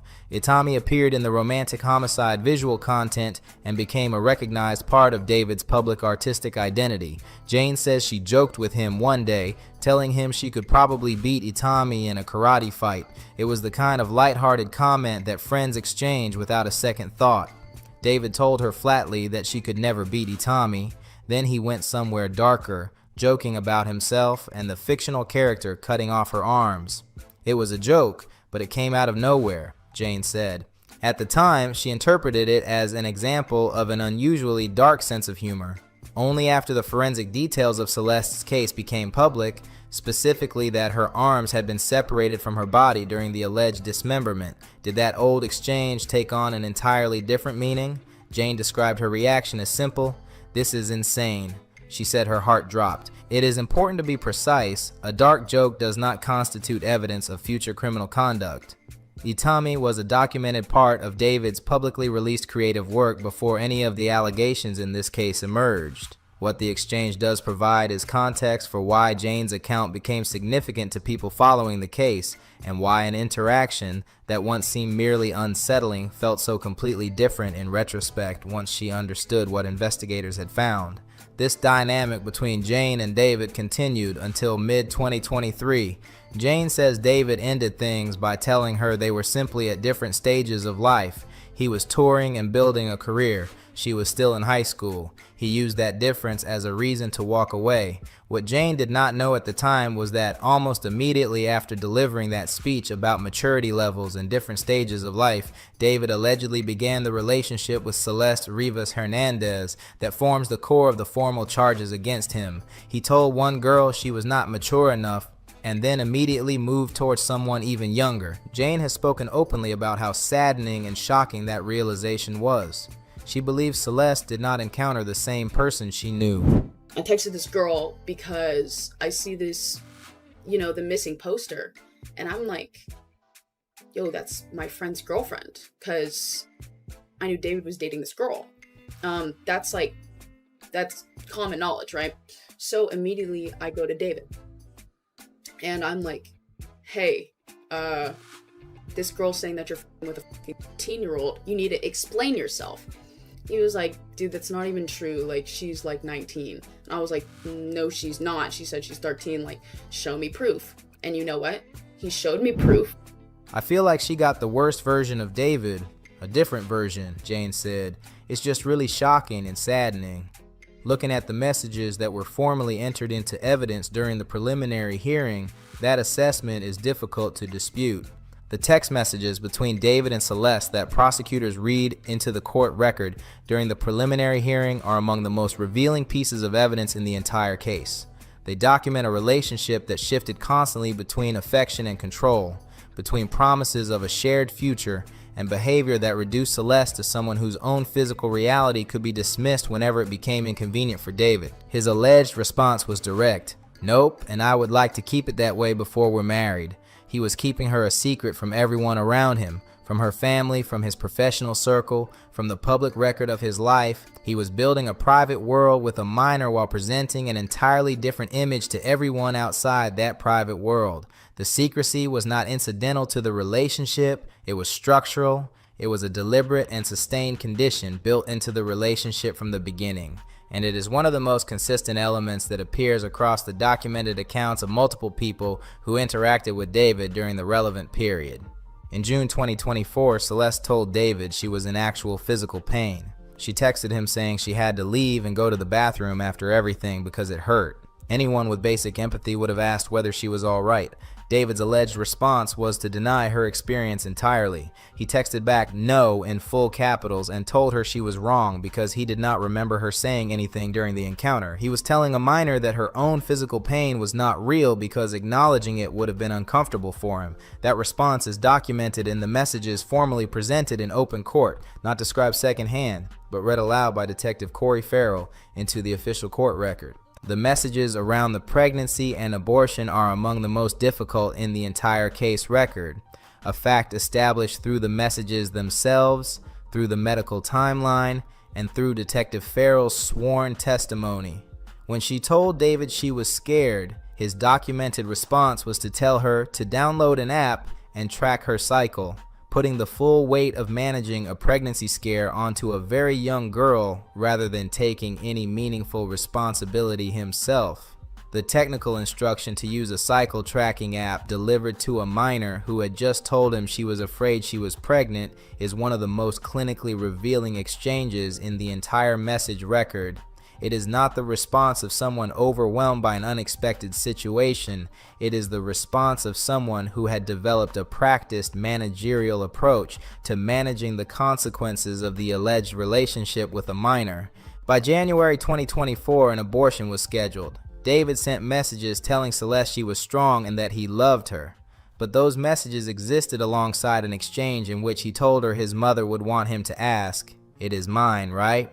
In the middle of one of the most difficult things a young girl could go through, his documented concerns centered on his own potential paternity rather than on what she was experiencing. His mother had apparently coached him to ask this specific question, a detail that speaks to the awareness of at least one additional adult in David's immediate family about the general nature of the situation. Months later, Celeste told David she was worried the abortion might not have worked. His alleged response stripped away any remaining pretense of care. He texted back, "You would have a baby bump, LMAO. You have had hella periods since then." And then, "What the F you smoke? Nah, first baby gone." Using LMAO and mockery while discussing a pregnancy a young girl had terminated, framed as a dismissal, not a conversation, is a specific documented moment in the formal court record that speaks directly to how David communicated with Celeste about the consequences of the alleged adult relationship. As all of this was happening in private, the people around David were beginning to notice inconsistencies in his public account. Asia Collins, a model and streamer who was part of David's professional circle, has spoken publicly about her experience. She described knowing that David was involved with someone and said he had told her that person was of legal age.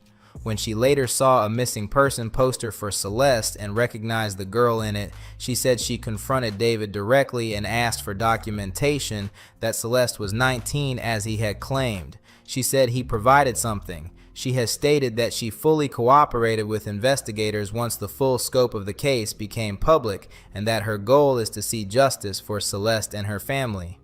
What Asia Collins' account establishes is something significant beyond the individual interaction. David was actively managing what the people closest to him understood about Celeste, providing false assurances about her age to people who might otherwise have recognized the danger of what was happening.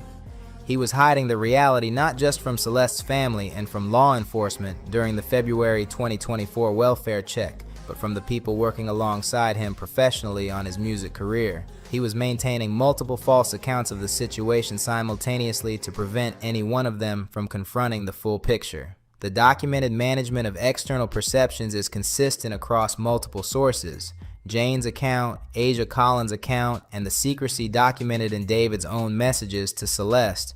The preliminary hearing in July 2026 produced the judicial ruling that sufficient probable cause exists to send this case to trial. David's arraignment on the formal charges is scheduled for August 31st, 2026. The trial itself, where every piece of evidence will be formally tested before a jury under the beyond a reasonable doubt standard, has not yet begun. Jane's account, the private messages, the formal forensic evidence, the financial testimony, the location data, and the emerging accounts from others who interacted with David during the relevant period all form parts of a documented picture that extends well beyond any single event. The formal charges center on Celeste Rivas Hernandez, on what she experienced, what was documented in evidence, and what prosecutors say happened to her on the night of April 23, 2025. But the broader pattern reflected in the available evidence, multiple young women, sustained secrecy, consistent management of outside perceptions, is the analytical context that makes this case what it is. That pattern does not determine the verdict. That is the jury's role. But it belongs in any serious effort to understand what the evidence actually shows. Her family has been in that courtroom for every day of the proceedings, sitting through every piece of evidence, waiting for formal accountability. David Anthony Burke has pleaded not guilty to all charges. He is presumed innocent unless and until the evidence establishes otherwise through the formal legal process. We will cover every confirmed significant development as the case continues moving toward trial and through every stage of those proceedings. Subscribe and turn on notifications so you stay updated. SpillHop. We do not just report the story, we slow it all the way down, go deeper than the headlines, and make sure you actually walk away understanding what is really happening and why it matters. looked on as prosecutors revealed those text messages recovered from his cell phone showing conversations with Celeste about a pregnancy, an abortion, and even plans to one day live together. Detectives testified the messages date back to 2022 when Celeste was just 11 years old. Every few years, a case comes along that seems to swallow the internet whole. Court dates trend, screenshots circulate faster than the actual reporting, and somewhere underneath all of it, there's a real courtroom, a real judge, and a jury trying to sort fact from noise. This is one of those cases. Today, I want to walk through what has actually been presented in court, the charges, the timeline, the testimony, and the arguments both sides are making, because there is so much speculation swirling online that it's worth slowing down and looking at what prosecutors and the defense have actually put on the record. At the center of this case is a homicide charge tied to the tragedy of a young woman, and prosecutors have been building a case that leans heavily on digital evidence, messages, location data, and financial records, alongside forensic testimony from the medical examiner's office. Why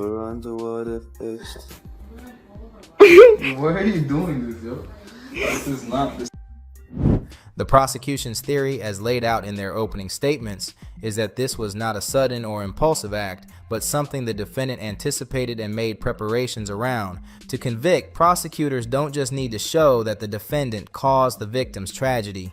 They need to establish motive, and in a case like this, motive becomes the emotional core of the entire trial. Every witness, every exhibit, every hour of testimony is ultimately in service of answering one question. Why would this have happened at all? Prosecutors have argued that the defendant had significant personal and professional reasons to want the relationship and everything tied to it to disappear from public view. That argument has shaped almost every piece of evidence introduced so far. Court filings and testimony have established that the defendant and the victim were involved in a relationship that prosecutors and outside observers alike have described as deeply inappropriate, given a significant gap in their ages and the fact that the victim was a minor for a substantial portion of the time they knew each other. I'm not going to walk through the explicit content of their communications. A lot of that has been reported elsewhere, and honestly, repeating it doesn't serve much purpose beyond shock value. What matters for the trial is that prosecutors have used the existence and nature of this relationship to establish a timeline and to argue that the defendant had strong motive to prevent details of it from becoming public. According to testimony, the two were introduced through social media when the victim was quite young, and the relationship continued on and off for a period of roughly 3 to 4 years. Family members of the victim have testified that they were, at various points, aware something was going on, and several witnesses described efforts made within the household to monitor and limit contact. Whether those efforts were sufficient and who else may have known and failed to intervene has become one of the more contentious threads of public discussion around this case, though I'll say clearly that no one outside the defendant has been charged with a crime, and it's important not to convict people in the court of public opinion who haven't been formally accused of anything. Detectives who reviewed digital communications between the two testified that the relationship at various points involved discussion of long-term plans, including living arrangements and family plans. Item about David all the way back from September literally just confirmed exactly what prosecutors said that they found in David's phone. As soon as I heard these prosecutors say that they found inappropriate content of on David's phone, I automatically gasped because I kept thinking about the blind items that kept coming out about David. This blind item about David literally came out 2 weeks after they found Celeste in the frunk of his Tesla, and it said the rapper bragged about how he has hundreds of hours of pee recorded with underage girls. Prosecutors have used this testimony to support their argument that the relationship was serious and ongoing, not a brief or isolated lapse in judgment, and that its exposure would have had serious personal and professional consequences for the defendant. The defense, for its part, has pushed back hard on how this material is being used. Defense attorneys have argued in pre-trial motions that some of this evidence is more prejudicial than probative, legal language for it makes the defendant look bad without necessarily proving the actual charge, and they fought with limited success to keep some of it out of the trial entirely. The judge has allowed most of it in, ruling that is directly relevant to establishing motive. Prosecutors' central theory is that the victim intended to make details of the relationship public, and that this threat to the defendant's career, reputation, and possibly other relationships created the motive for the alleged crime. Text messages introduced into evidence, according to courtroom reporting, show a pattern of the defendant expressing anxiety about the relationship becoming known, going as far as to ask that it be kept secret from people close to him. There has also been extensive discussion in court of a pregnancy the two allegedly discussed, and which prosecutors say was ultimately terminated prior to the victim's tragedy. The defense has not seriously disputed that these conversations took place, but has argued that they don't establish intent to commit crime. Farm boy, I'll beat the shit out of him. Are you still dating that minor? This fucking farm boy, I'll beat the shit out of him. Are you still dating that minor?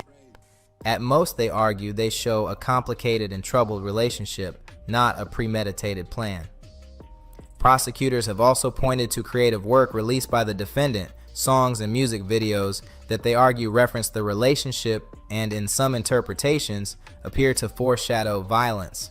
This is one of the more unusual elements of the case, and it's generated an enormous amount of discussion online, with people combing through lyrics and visuals looking for hidden confessions. Legally, this is tricky terrain. Courts are generally cautious about treating artistic work as literal confession because artists, especially in genres built around dark or confessional themes, routinely write about violence, unaliving, and heartbreak without those songs reflecting real events. The defense has argued exactly this, calling the prosecution's use of the music reaching and warning the jury not to confuse a persona with a person. Prosecutors, meanwhile, have argued that the specificity of some lyrics and imagery goes beyond typical artistic exaggeration and lines up too closely with details of the case to be coincidental. It will ultimately be up to the jury to decide how much weight, if any, to give this material.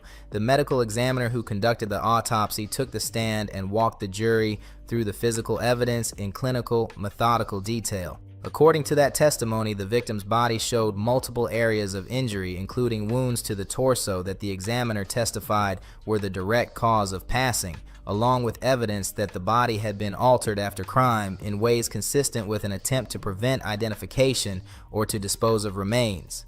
The examiner testified that the pattern and placement of the wounds were, in their professional opinion, inconsistent with self-infliction. This point became a significant moment in the trial, because the defense had floated an alternative narrative suggesting the victim might have caused her own injuries.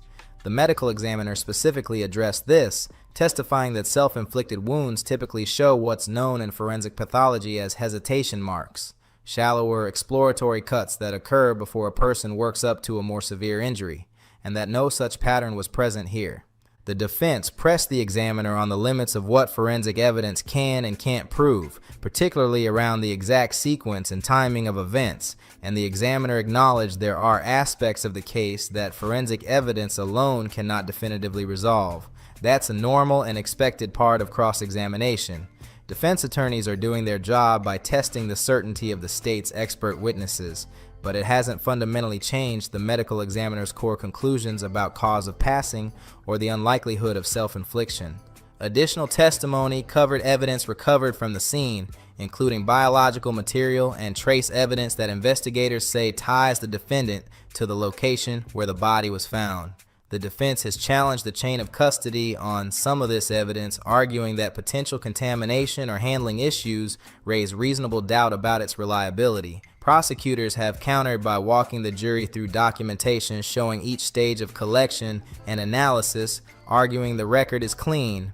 One of the more uncomfortable threads running through this trial has been the testimony touching on who else in the defendant's orbit may have known about the relationship. Penetration of one of the stabbings went as far as 2 inches in length and 1.5 inches in depth. That tells me that it was a very powerful movement towards that body, and it was from front to back. And yeah, it's a horrible. One thing I want to make sure that we never forget: this is not a movie we're watching. This is not something that we're just another case, another number. This is a real life experience that Celeste went through. Several people who worked with or were close to the defendant, including members of his professional team, testified that they had at various points been aware of at least some aspects of the relationship. None of them has been charged with any crime, and it's worth being careful here. Awareness of a relationship is not the same as awareness of or complicity in a homicide, but the testimony has fueled a lot of public anger, particularly from people who feel that more should have been done by more people much earlier. Prosecutors haven't built their case around the idea that others enabled a homicide. Their theory of the crime centers entirely on the defendant.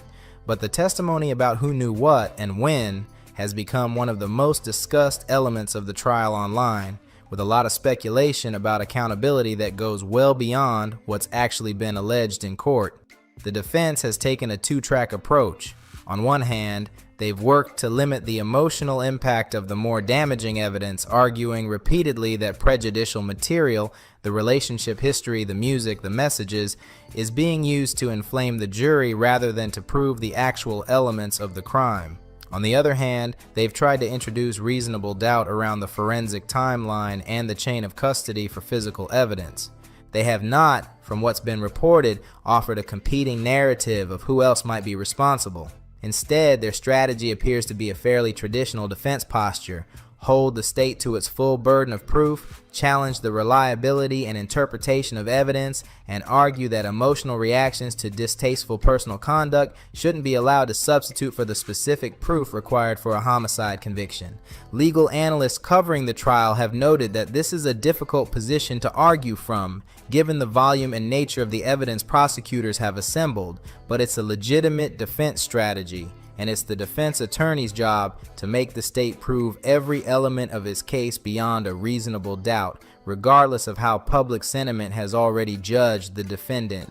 That's crazy. Dude, so it's not standardized. So it's not, so I can go like this? Yeah. No, I didn't inspect element. I swear to God, I'm in LA and it says September 7 for me. Case correct. It's actually the most... Guys, everything lines up. Like, guys, you're talking about what would be the other list? Guys, just for this very one coincidence, it'd be 365, 365. We're talking about 1 out of 133,000. It's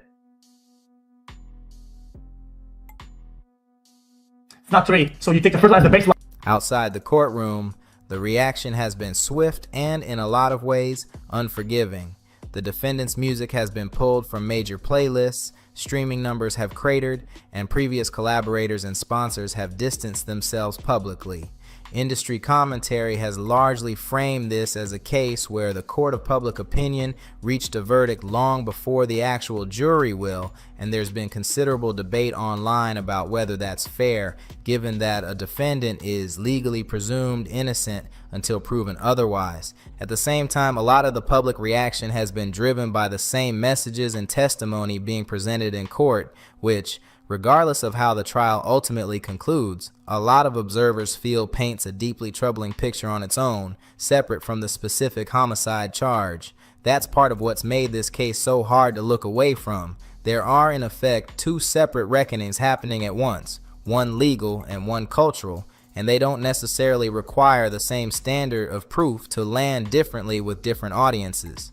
As of the most recent court date, testimony is expected to continue, with both sides indicating they are approaching the end of their respective cases. Once testimony concludes, the case will move to closing arguments, followed by jury instructions and deliberation.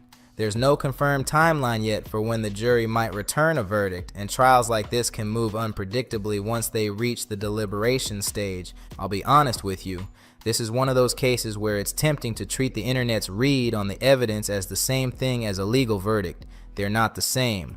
The jury in that courtroom is working from a much fuller record than any of us watching from the outside, and their job is to weigh all of it against a very specific legal standard, not against public opinion or how a person comes across online. That said, it's completely understandable why this case has generated the reaction it has.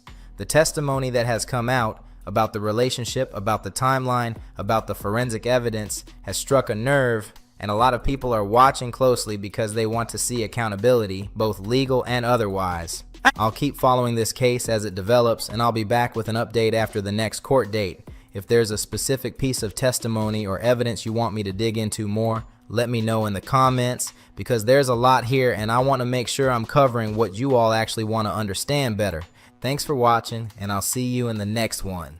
Personally, for me, I used to struggle a lot with lying, and lying is the easiest thing to do. It's the easiest sin to commit. Manipulate your thoughts and continue to plant these seeds. Plant these seeds that, oh, if you do this, it's so much easier. You have no consequences. You will never have to deal with that part. And no matter what the consequences is, you have to kind of separate yourself from the sin. New information is emerging about the direction David Anthony Burke's legal team appears to be taking as the case moves toward trial. Based on court filings, public reporting, and the defense's conduct during the preliminary hearing, the outline of their trial strategy is becoming visible, and it raises specific analytical questions about what the prosecution will need to counter and what the jury will ultimately be asked to evaluate. David Anthony Burke has pleaded not guilty to all charges. He is presumed innocent unless and until the evidence establishes otherwise through the formal legal process. Everything discussed here is drawn from documented public sources, court testimony, and the formal record. The defense strategy, as it has taken shape, appears to operate on several layers simultaneously. The first involves the April 22nd and 23rd messages, specifically the messages in which Celeste Rivas Hernandez threatened to expose the relationship, contact her father, and damage David's career. First song I put in the montage, I didn't even credit myself, and I noticed people liked the song. So the next montage I did with You and I was like, first Fortnite artist to use his own song in the montage, and I put the SoundCloud link in the description for the first time. And I go on tour the next day, everybody's using my song. I was like, yo, what? It might have been because it was royalty free. You could make money off your video for using my song, but people actually liked it. I was getting positive comments like, yo, this is hard, this is fire, keep going, keep going. You want more songs from David? And I was like, okay. So I kept doing it, and then it kind of just became this thing where the music was getting more popular than the Fortnite videos. My SoundCloud numbers surpassed my Fortnite videos numbers, and it was out of here, bro. The defense introduced those messages during the preliminary hearing's cross-examination of Detective Corey Farrell to establish that Celeste was the person who insisted on coming to David's home on the evening of April 23rd, and that she was threatening him in the hours before she arrived. Prosecutors use those same messages to argue motive. The defense uses them to complicate the narrative of who was the aggressor and who was the victim in the final hours. The second layer involves the medical examiner's testimony. Defense attorney Marilyn Bednarski cross-examined Dr. Grant Ho specifically about the limits of what the autopsy could establish, what the injuries' mechanics can and cannot be determined from the forensic evidence. The defense formally established in the court record that no hesitation marks were found and that the autopsy cannot reconstruct every specific detail of how the injuries were inflicted. The homicide classification was not changed, but the documented limits of the forensic findings are now formally part of the court record. The third layer, based on public reporting and what Steve Pfizer has shared through his own investigation, involves contextualizing the relationship itself, establishing that people around Celeste, including her own family, were aware that she and David were involved, and that Celeste was the one pushing to maintain contact in the period leading up to April 23rd. To go get up and get dressed for school in the morning, I put on this cool fit. She was like, take that off, put on a suit or something like that, you know? I knew it was cool if she hated it. I played it for her in the car. She was like, David, this song is too violent. You're talking about people in your music? No, not my son. And I was like, wait, I might be onto something, bro. So I dropped it right after that. And it went crazy. TikTok, viral, 1 million views overnight. I was like, oh yeah, we cooking, boy. The legal and moral problem with that framing is the same one it has always been. She was minor when the alleged relationship began and when she underwent an abortion. Whatever she said, threatened, or insisted upon in the final weeks of her life, she was a minor. The defense's argument that she wanted to see David, that she threatened him, that she insisted on coming over, does not make any of those facts less true. It does not distribute legal responsibility differently. It positions the facts in a particular narrative frame. That frame will be challenged by prosecutors at trial. The prosecution's counter-argument to the defense's framing is straightforward and documented. The messages in which Celeste threatened David were the specific communications prosecutors argue motivated him to allegedly unalive her. The prosecution does not dispute that she made those threats. They argue those threats are the documented motive, that David saw her threats as a specific and credible risk to his multi-million-dollar career, and that he allegedly responded to that risk with lethal violence. The defense framing and the prosecution framing use the same underlying facts to reach opposite legal conclusions, and it is the jury's job to determine which conclusion is supported beyond a reasonable doubt. David's religious background and his family's public faith identity have also drawn attention in the context of public discussions about this case. His parents have been described as devout, and David himself publicly wove religious language into his public persona and private communications. In the private messages prosecutors introduced during the preliminary hearing, David's references to faith, marriage, and God appear repeatedly throughout his communications with Celeste, including in the context of discussions about the pregnancy and abortion. Years. So, yeah, man, romantic homicide was just like, I wanted to feel what the other kids were feeling. Like, everybody I knew, well, in middle school that I didn't talk to anymore, everybody had relationships. I didn't have a relationship. I wanted to do that. Whether that religious framing reflected genuine belief, calculated image management, or some combination of both is not something the documented record establishes.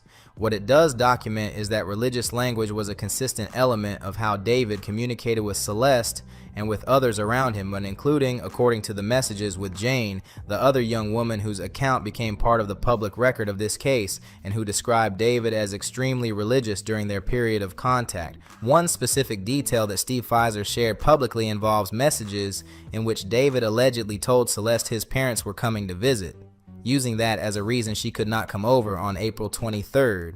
According to this account, Celeste challenged that explanation directly. She told David she did not believe him. She asked him to show her flight information or some documentation confirming his parents were actually arriving. She asked David multiple times to explain why she could not see him before his Singapore trip. David reportedly said they were arriving Thursday, which would have been the day after the date prosecutors identify as the homicide date of April 23, 2025. Celeste was persistent, and the exchange shows her expressing clear distrust of David's account. She told him flat out, "I don't trust you." Would work out some sort of plea deal with David to avoid any of this. And look, I have to call it out, the death penalty hasn't been announced yet.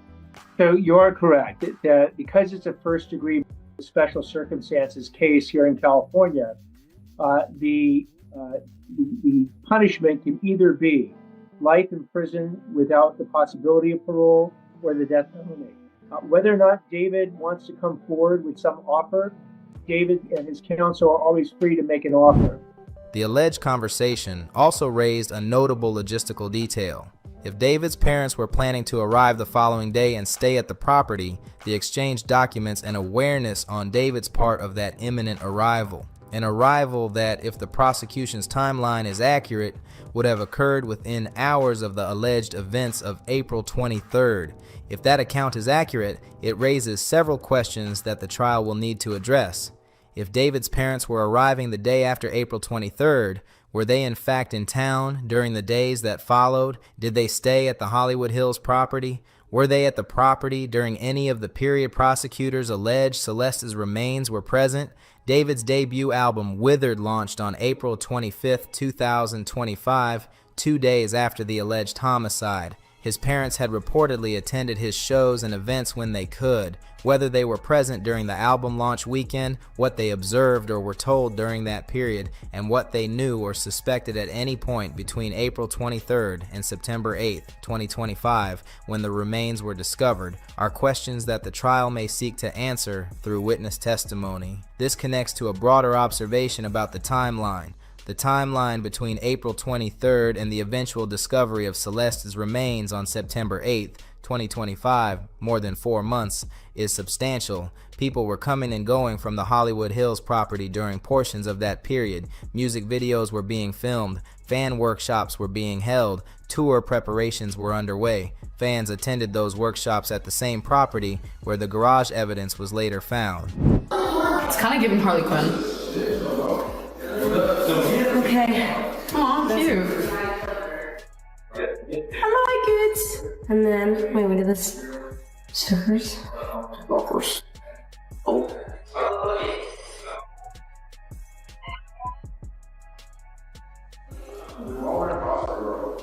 Is that just in there?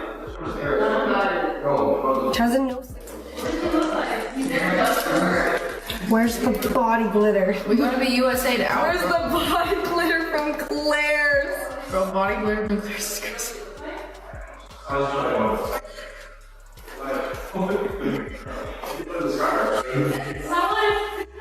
Okay, clear glitter. Okay, chat. I'm gonna show you guys my. If Celeste's remains were in the Tesla's front trunk during any of those periods, the question of who had access to the property and whether anyone noticed anything unusual becomes both practically and legally significant. Multiple people in David's circle have publicly stated that they noticed an unusual smell around David's home and vehicle during this period.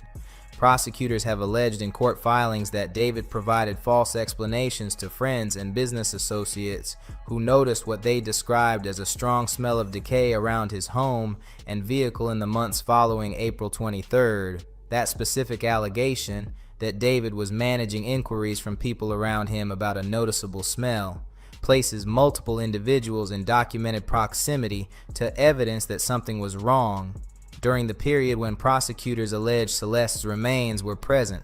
Whether any of those individuals will be called to testify at trial about what they smelled, what they asked David, and what he told them is a question that will shape the trial's witness testimony significantly. Their accounts, if they testify, would provide first-hand evidence of David's conduct during the concealment period that the digital and forensic record can establish in documented form, but cannot fully describe in terms of real-time human interaction. The formal forensic evidence from the garage, the documented positive DNA match to Celeste, and the Tesla location data have all been presented and tested during the preliminary hearing. Whether additional witnesses from David's inner circle were aware of the situation or noticed things they may or may not have fully understood is a thread prosecutors may pursue through witness testimony at trial that was not fully developed during the preliminary hearing. District Attorney Nathan Hochman noted publicly after the preliminary hearing ruling that the 12 witnesses called represented only a small fraction of the evidence prosecutors have assembled.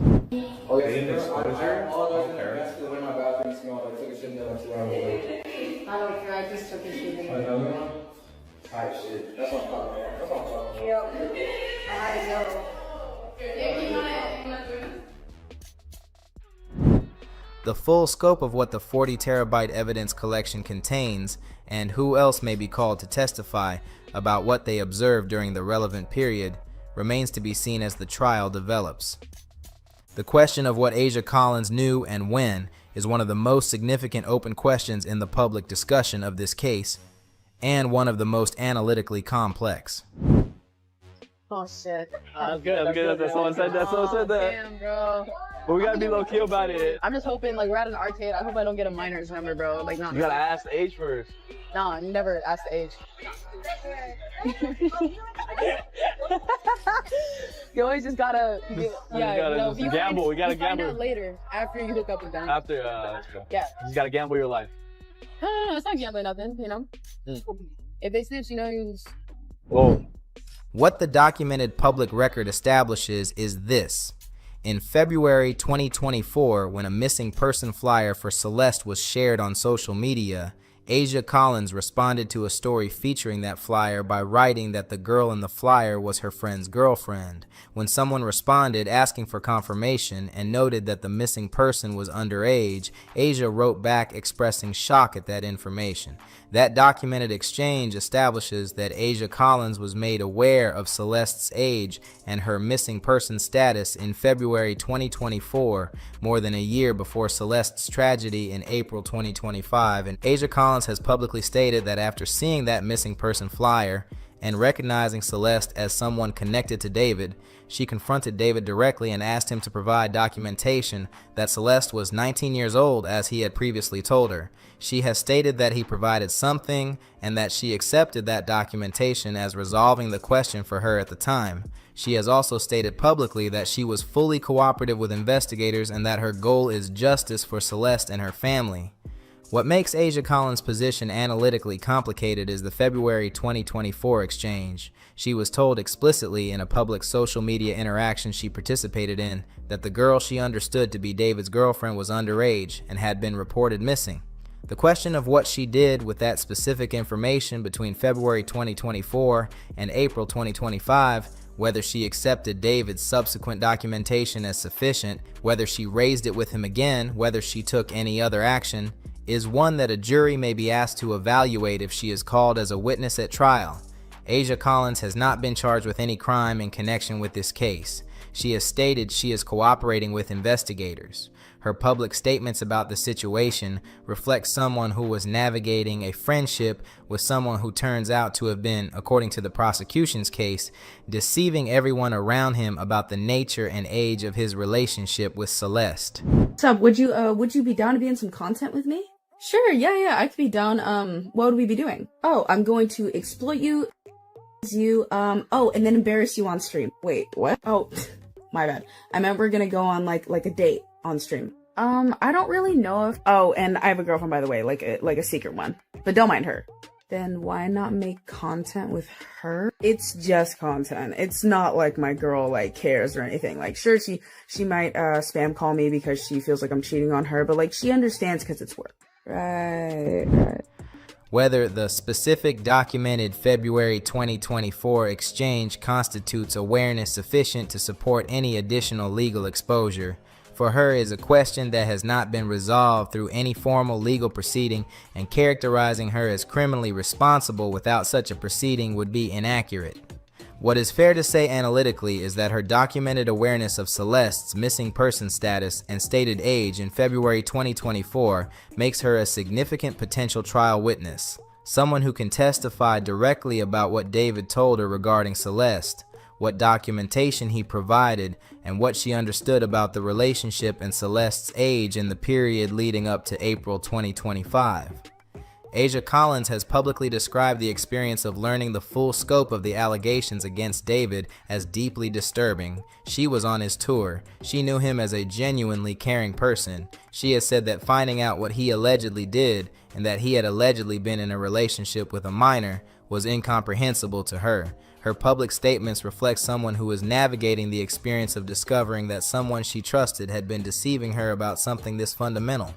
Whether the specific documented February 2024 exchange in which she saw the missing person flyer was told Celeste was underage and publicly responded to that information constitutes meaningful prior awareness sufficient to support any legal exposure is a question that has not been formally resolved.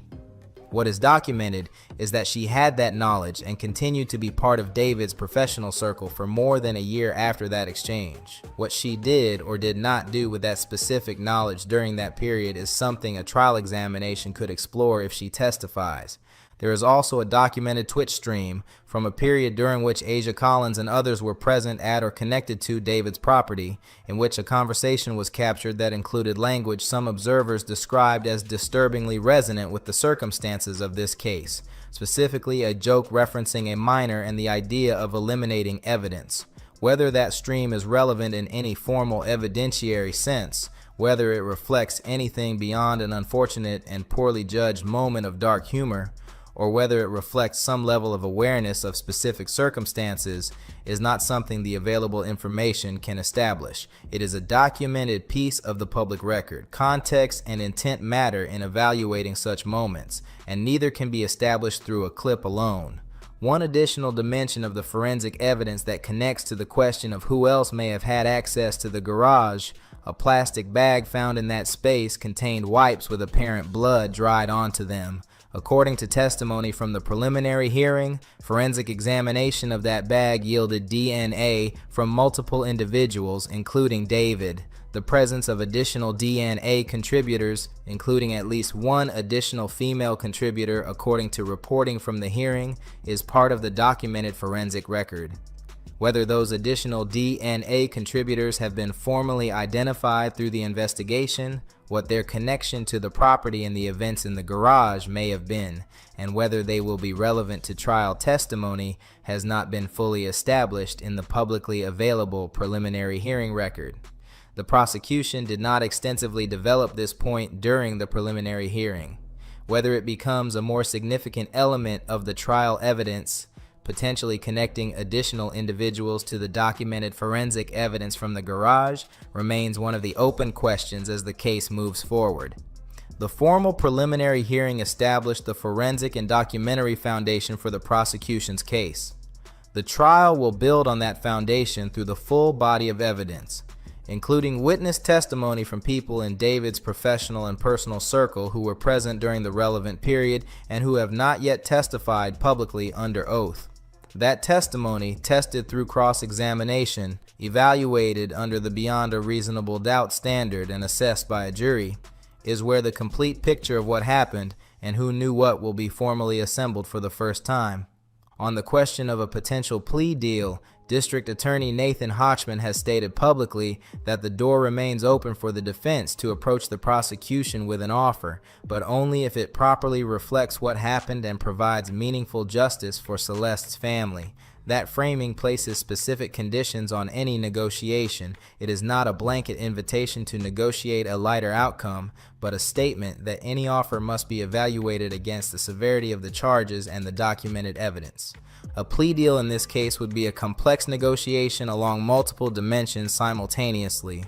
The formal charges include first-degree homicide with 3 special circumstance allegations: lying in wait, financial gain, and homicide of a witness, plus continuous abuse of a minor underage and unlawful mutilation of human remains. Each of those charges carries its own potential consequences, and any plea agreement would need to address all of them. The 3 special circumstances are particularly significant because they are what makes David eligible for the death penalty in the first place. A plea agreement that removed the special circumstances but retained a first-degree homicide conviction would still produce a life sentence, but would change the penalty phase dynamics significantly.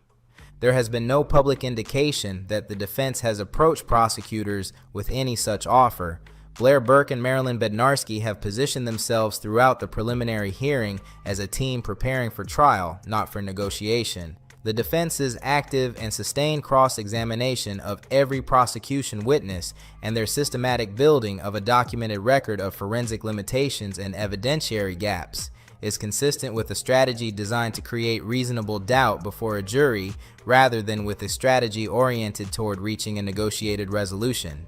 The death penalty question also remains formally open. Prosecutors have not yet announced whether they will seek a penalty. That decision has significant implications for the trial's structure, timeline, and the kind of jury that will be selected. A death penalty case requires jurors who can vote for that sentence, a different and more extensive jury selection process than a non-capital case, and it adds a penalty phase following any guilt phase conviction, during which both sides present additional evidence and argument about what sentence should be imposed.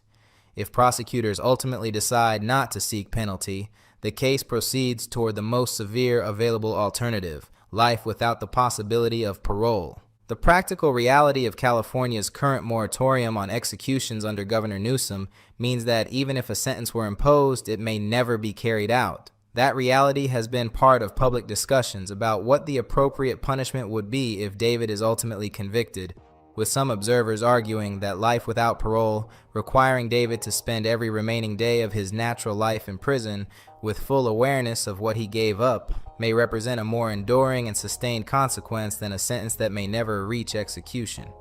Whatever the ultimate sentencing outcome, the trial itself represents the formal mechanism through which accountability, if the evidence supports it, will be established.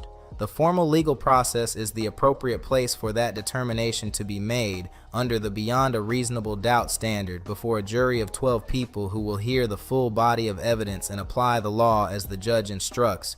On the asset question, testimony during the preliminary hearing from financial manager Benjamin Gregor established that David earned between approximately $10 million and $11.5 million during the period of his music career relevant to the case.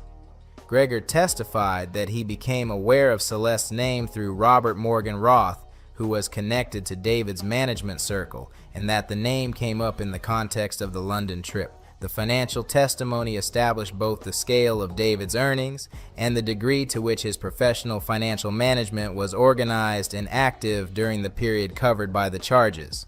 According to reporting on developments following David's arrest, David's mother, Colleen, has been working with Benjamin Gregor to restructure David's assets, moving properties and financial holdings into her name. The stated purpose of such a restructuring would be to shield those assets from potential civil judgments, specifically in connection with a wrongful penalty civil action that Celeste's family could file following any criminal conviction. Moving assets from a defendant's name into a family member's name before a judgment is entered is a strategy that civil litigators are specifically trained to challenge through fraudulent transfer claims, which allow courts to unwind transfers made with intent to avoid creditors or judgment holders. Whether that asset restructuring constitutes a challengeable transfer is a question for Celeste's family's civil attorneys. Patrick Steinfeld, who represents the family in civil matters, would be the appropriate person to assess whether the documented transfers create recoverable claims under California law. The documented fact that Benjamin Greger was actively working with Colleen on asset transfers in the period following David's arrest is part of the formal court record from the preliminary hearing testimony, meaning the transfers are not merely alleged but are documented through sworn testimony from the person who conducted them. There is also the question of David's music catalog and unreleased material. His publishing rights remain intact. Colleen has reportedly been seeking a new entertainment attorney on David's behalf, suggesting active management of his intellectual property and potential future revenue streams even during the trial period. David is reported to have thousands of unreleased tracks. Whether that catalog is developed, released, and generates revenue during or after any criminal proceedings, and whether that revenue could be reached by civil judgment, are questions that the civil proceedings will address through a separate but parallel legal process. What the asset situation reflects more broadly is the degree to which David's professional infrastructure, his management, his financial advisors, his publishing arrangements, continues to operate independently of the criminal proceedings against him. The criminal trial will determine his legal culpability for the charges. The civil proceedings, the asset management, and the ongoing commercial management of his catalog will run alongside and after those criminal proceedings through different legal frameworks and with different outcomes and timelines. The broader question of who knew what and when across David's family, his professional circle, his inner circle of associates, and Asia Collins' documented interactions is one that the trial will need to address through witness testimony. The preliminary hearing established the Forensic and Documentary Foundation. The trial will introduce testimony from witnesses who were physically present in David's life during the relevant period, and that testimony, subject to cross-examination and the beyond a reasonable doubt standard, is where the full picture of what happened and who knew what will be formally assembled for the first time. District Attorney Hochman was direct after the preliminary hearing ruling. 12 witnesses represent a small fraction of what prosecutors have. The full scope of the 40 terabyte evidence collection, the witness list, and the specific questions about what people around David knew during the months-long period between April 23rd and September 8th, 2025, all of that will be publicly visible only as the trial proceeds. Every confirmed significant development will be covered here as the proceedings continue. What the preliminary hearing established is that this case is going to trial. What the trial will establish about David's guilt or innocence, about what happened on April 23, 2025, about who knew what and when, is the most significant set of questions in this entire documented story. David Anthony Burke has pleaded not guilty to all charges. He is presumed innocent unless and until the evidence establishes otherwise through the formal legal process. We will cover every confirmed significant development as the case continues toward trial. Subscribe and turn on notifications so you stay updated. SpillHop. We do not just report the story, we slow it all the way down, go deeper than the headlines, and make sure you actually walk away understanding what is really happening and why it matters. Following the evidence presented throughout the preliminary hearing in the case against David Anthony Burke, a Los Angeles judge ruled that sufficient probable cause exists to proceed to trial. If convicted on the most serious charges related to the case of a Celeste Rivas Hernandez, David faces the possibility of the death penalty. Just to give you an example of what I'm talking about, David's phone at one point purportedly texted, because, I can't say definitively that David was saying this, right? It's David's phone. Maybe the defense would suggest that somebody else was using it. Maybe tough to argue. David's phone apparently sends a message to Celeste's phone, and it's basically a message asking if it's his. So you would basically make the argument that you're talking about a baby. Celeste's phone responds, Of course it's yours, David. And to be clear about what a defense could be, and this came out during the preliminary hearing where Deputy DA Beth Silverman, the prosecutor in this case, made the point that even if Celeste had lied to David about her age, it doesn't matter. It doesn't absolve him of criminal liability. Prosecutors presented detailed testimony and evidence across 5 days, including private text messages between David and Celeste, records of purchases allegedly made to conceal the homicide, and forensic findings from the Tesla and the Hollywood Hills garage. Detective Farrell confirms that there was no surveillance video of Celeste or David at the residence that night. There was no presentation of witnesses seeing Celeste enter that home on Doheny Place. And while the prosecution asserts that David arranged for an Uber to pick Celeste up that night to take her to his place, and reportedly there was a text conversation about that, including texts about the address, the Uber's arrival, the gate door being unlocked, apparently the Uber driver could not definitively say that he dropped Celeste off at this house. Detective Farrell testified that nobody saw Celeste get out of the Uber that night. No one testified, as of yet, that they saw or watched Celeste. There were no witnesses called regarding that specific 20-minute or so period of time, that window at night when prosecutors believe Celeste was murdered after allegedly arriving at David's place. And yet, even with everything the preliminary hearing revealed, significant questions remain. New details have continued to emerge since the hearing concluded. This breakdown covers what those questions are, how the defense is likely to approach them at trial, who else may be called as witnesses, and what has emerged publicly about David's wider social circle. Now, what could the prosecution do? They could couple the text message exchange between Celeste and David with location data on the phone, potentially map it to the purchase of items from David afterwards, or allegedly from David afterwards, and use the allegation that there is no more activity from Celeste's phone to put out a timeline of when she allegedly arrived and when she was allegedly. That's how they even get to that 20-minute window. And yes, cases can be brought and won on circumstantial evidence alone. You and I both know that. You don't always need direct evidence like surveillance footage or an eyewitness, but we're talking potential gaps here. And that brings us to another important point. Assuming she goes into the house, what happened? How do you know it was first-degree murder? Special circumstances. David Anthony Burke has pleaded not guilty to all charges. He is presumed innocent unless and until the evidence establishes otherwise through the formal legal process. Everything that follows reflects information from court proceedings, public reporting, and documented testimony, and should be understood in that context. Let us start with the defense's challenge, because understanding what they are working with is essential to understanding what the trial will actually look like. Neither Detective Farrell nor the deputy medical examiner could precisely say what happened. And that is complicated by the fact that no murder weapon was ever recovered. And to give you an idea of what I mean, you go to the cross-examination of Dr. Grant Ho, this deputy medical examiner that I mentioned. This is when the defense was questioning him, because the defense asked if advanced decomposition, which we have in this case, can affect the accuracy of drug results in toxicology testing. The witness says potentially. The defense asked if it's helpful to know whether a person has a mental health history, whether they're a habitual drug user while preparing an autopsy report. The witness says potentially.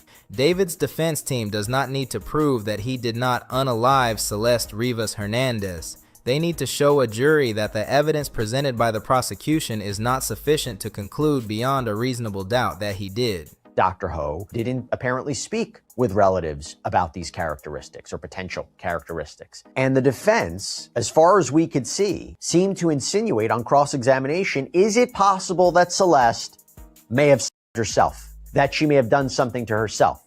You know, defense attorney Marilyn Benarski had Dr. Ho establish that he cannot rule out that the two penetrating wounds, which he claimed were the cause, occurred within seconds of each other.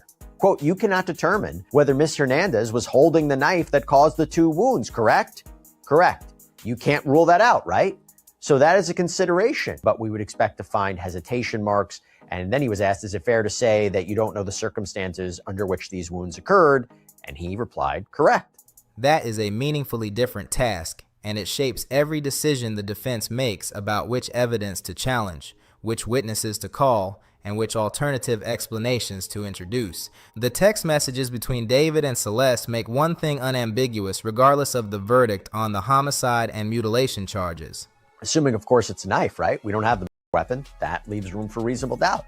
That leaves room for the defense to explore. And we have to imagine the defense could bring in their own pathologist to testify to maybe a different cause of rather than multiple penetrating wounds, or maybe even a different manner of other than homicide. Now, where do they get this idea of her allegedly doing this to herself? Well, you heard that line of questioning about mental health, right?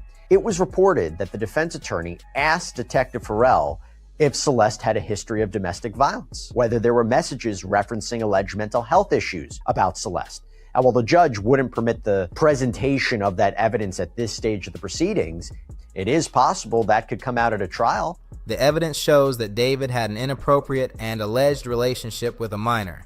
That is established through the messages themselves, a multi-year record of communications stretching back to when Celeste was minor, including explicit discussions of a pregnancy and abortion she experienced, and ongoing contact documented through late 2024 and into 2025. The defense cannot undo that record and has not attempted to. What the defense can contest and what will determine the verdict on the homicide charge is whether prosecutors can prove beyond a reasonable doubt that David unalived Celeste on April 23, 2025. With the text messages, or the apparent text messages from April 22nd to the 23rd, 2025, again, this is the time period that we're talking about, the key moment when Celeste was allegedly killed. These were highlighted by the defense on cross-examination of Farrell. They arguably show that Celeste was demanding to see David before he traveled abroad, that she begged to see him in person, that he tells her no. This would defeat the narrative that he allegedly lured her to the property to kill her. And then Detective Farrell seemed to confirm that David says, okay, agrees to see Celeste on April 23rd, 2025.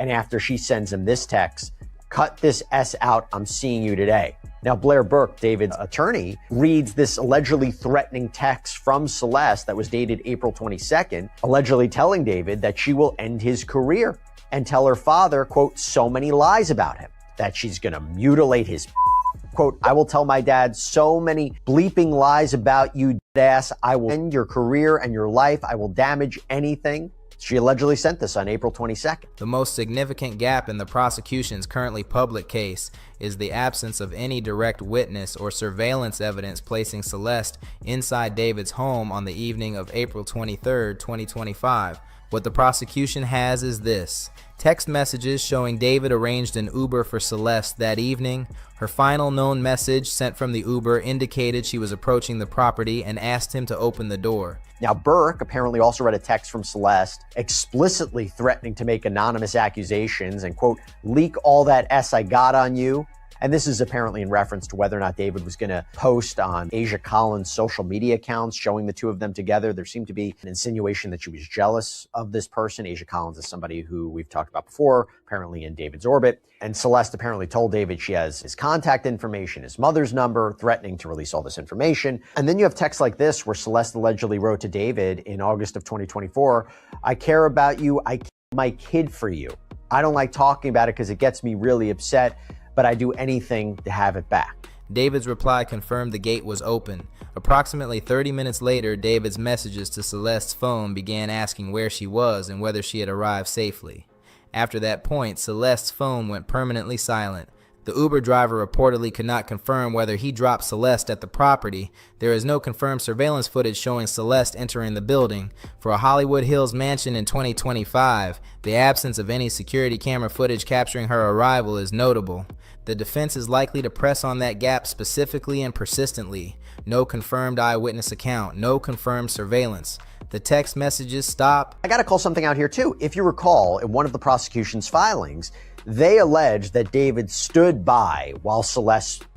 How do they know that? How are they going to prove that? It wasn't like they called an eyewitness who saw that. It wasn't like they had surveillance footage to prove that, at least as of yet. How can they allege that? How can they allege that this was first degree with all these special circumstances? Actually, let me highlight something else from the defense during questioning of the deputy medical examiner. Because when you think about the state of decomposition and dismemberment, that's an issue. Dr. Ho testified that he's willing to say she had been for weeks because there are weeks and months, but he couldn't say that she had been for months because there are no months and weeks. And so does the documented evidence of Celeste's physical presence at the property that night. The prosecution is asking the jury to infer what happened in the space between her final message and the discovery of her remains months later. The defense will argue that inference is not proof. There is also the question of the weapon. Prosecutors presented evidence of multiple items, chainsaws, knives, a blue inflatable pool, cadaver bags that were allegedly purchased under the Victoria Mendez alias in the days and weeks following April 23rd.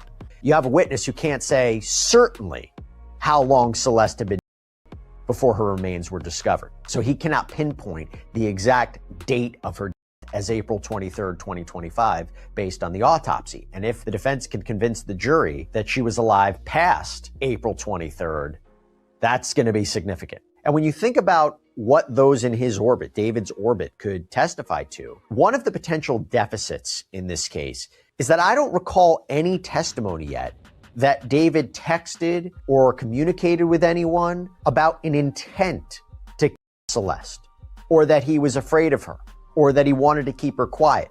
What has not been formally presented is a confirmed identification of the specific object that caused Celeste's fatal injuries. The medical examiner, Dr. Grant Ho, testified that the cause of passing was multiple penetrating sharp force injuries, wounds to the chest and abdomen that were independently life-threatening. He testified the manner of crime was homicide. He also acknowledged during cross-examination from defense attorney Marilyn Bednarski that the autopsy could not reconstruct every specific mechanical detail of how the injuries were inflicted, the exact position of the body, the sequence of the wounds, or the specific instrument used.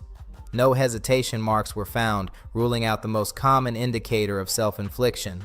But the defense formally established in the record that the autopsy cannot definitively answer every question about the mechanics of what occurred. Express malice was a deliberate intention to take away a life, and she argued there was no evidence showing deliberate intention here from David.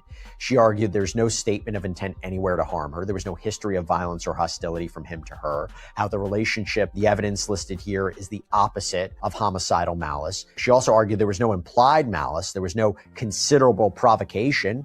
And she says, counter that, if you look at provocation, it was from Celeste to David, that she was the threatening one. She argued that the 3 special circumstances allegations that would make this first-degree charge eligible for the death penalty are unconstitutionally vague. How lying in wait, you look at the text messages that were presented, would arguably show Celeste called for the meeting during which prosecutors claimed she was. The defense has also introduced the April 22nd text messages in which Celeste threatened to expose the relationship and made alarming statements directed at David as part of a self-defense or volatile situation framing. From the prosecution's perspective, those threats document exactly the motive they are arguing. From the defense's perspective, they document that Celeste was in a volatile emotional state, that she was the one who insisted on coming to David's home that night, and that the situation was not a simple one-sided encounter.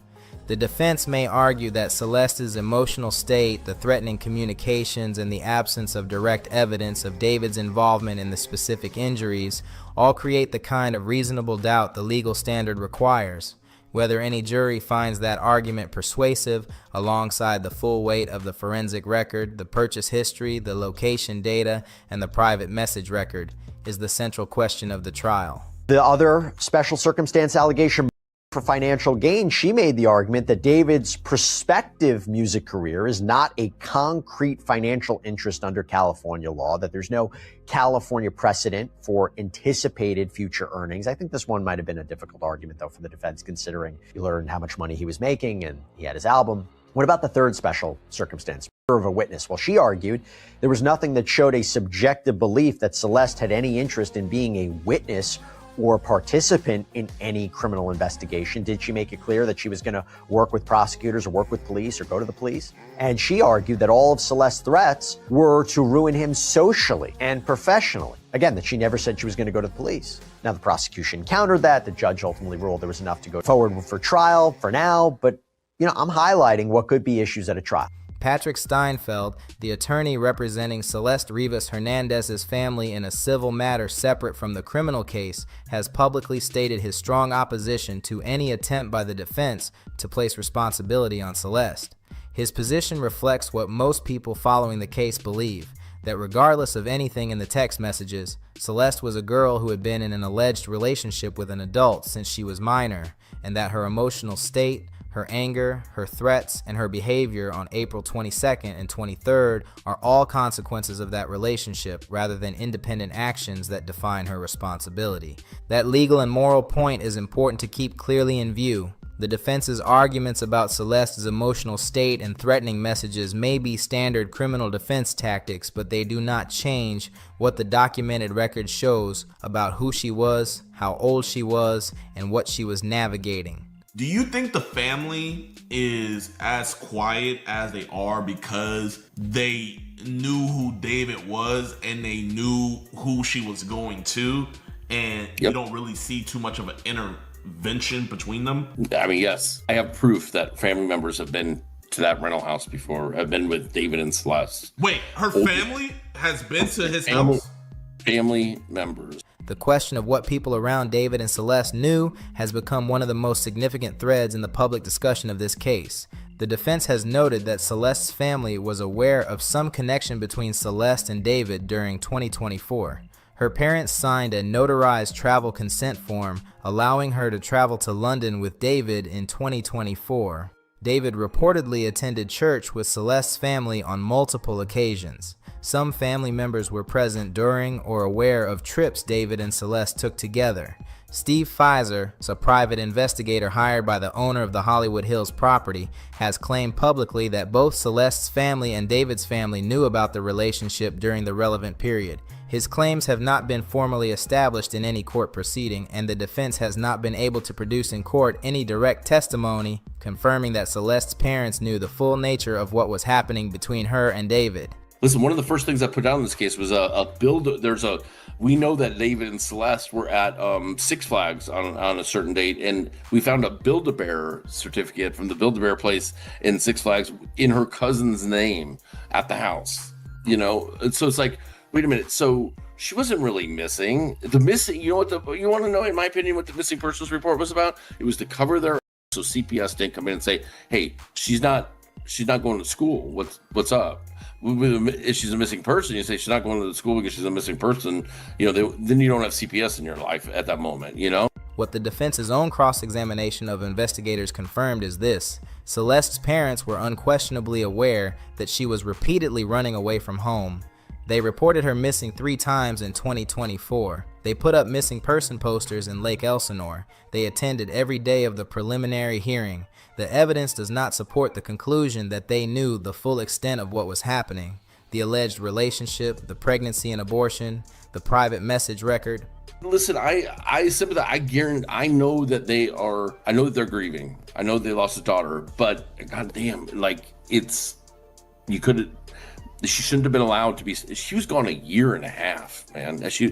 A year and a half. Like, somebody should have said, you know, maybe we shouldn't be letting Celeste live her own life like this. What it shows is that they were aware their daughter was difficult to keep home, and that they were doing the things people in their position do: reporting to police, searching, posting flyers, trying. Meanwhile, David's parents have not attended a single court hearing. Asia Collins is a model and content creator who was associated with David and became a reference point in the evidence when Celeste's final messages mentioned her by name. Those messages showed Celeste expressing jealousy about David's contact with Asia Collins, which was part of the argument that prosecutors say preceded Celeste's final visit to David's home. Asia Collins has since spoken publicly about her awareness of the case and her connection to David. In her public statements, she said she was aware that David was seeing someone, and that David had described that person to her as being of legal age. She stated that when she later saw a missing person poster for Celeste, she recognized the girl in the photo as the person David had described as his girlfriend, and that she went to David and asked for documentation that Celeste was 19 as he had claimed. She said he produced something and that she removed herself from the tour and the situation once the news became public. She has stated that she has been cooperative with investigators and that her goal is to see justice for Celeste and her family. This is the pictures. I'll upload them. Crazy we saw this before. This is where they found Celeste Rivas' passport, man. I'm getting like the heebie-jeebies, or however you say it, the heebie-jeebies.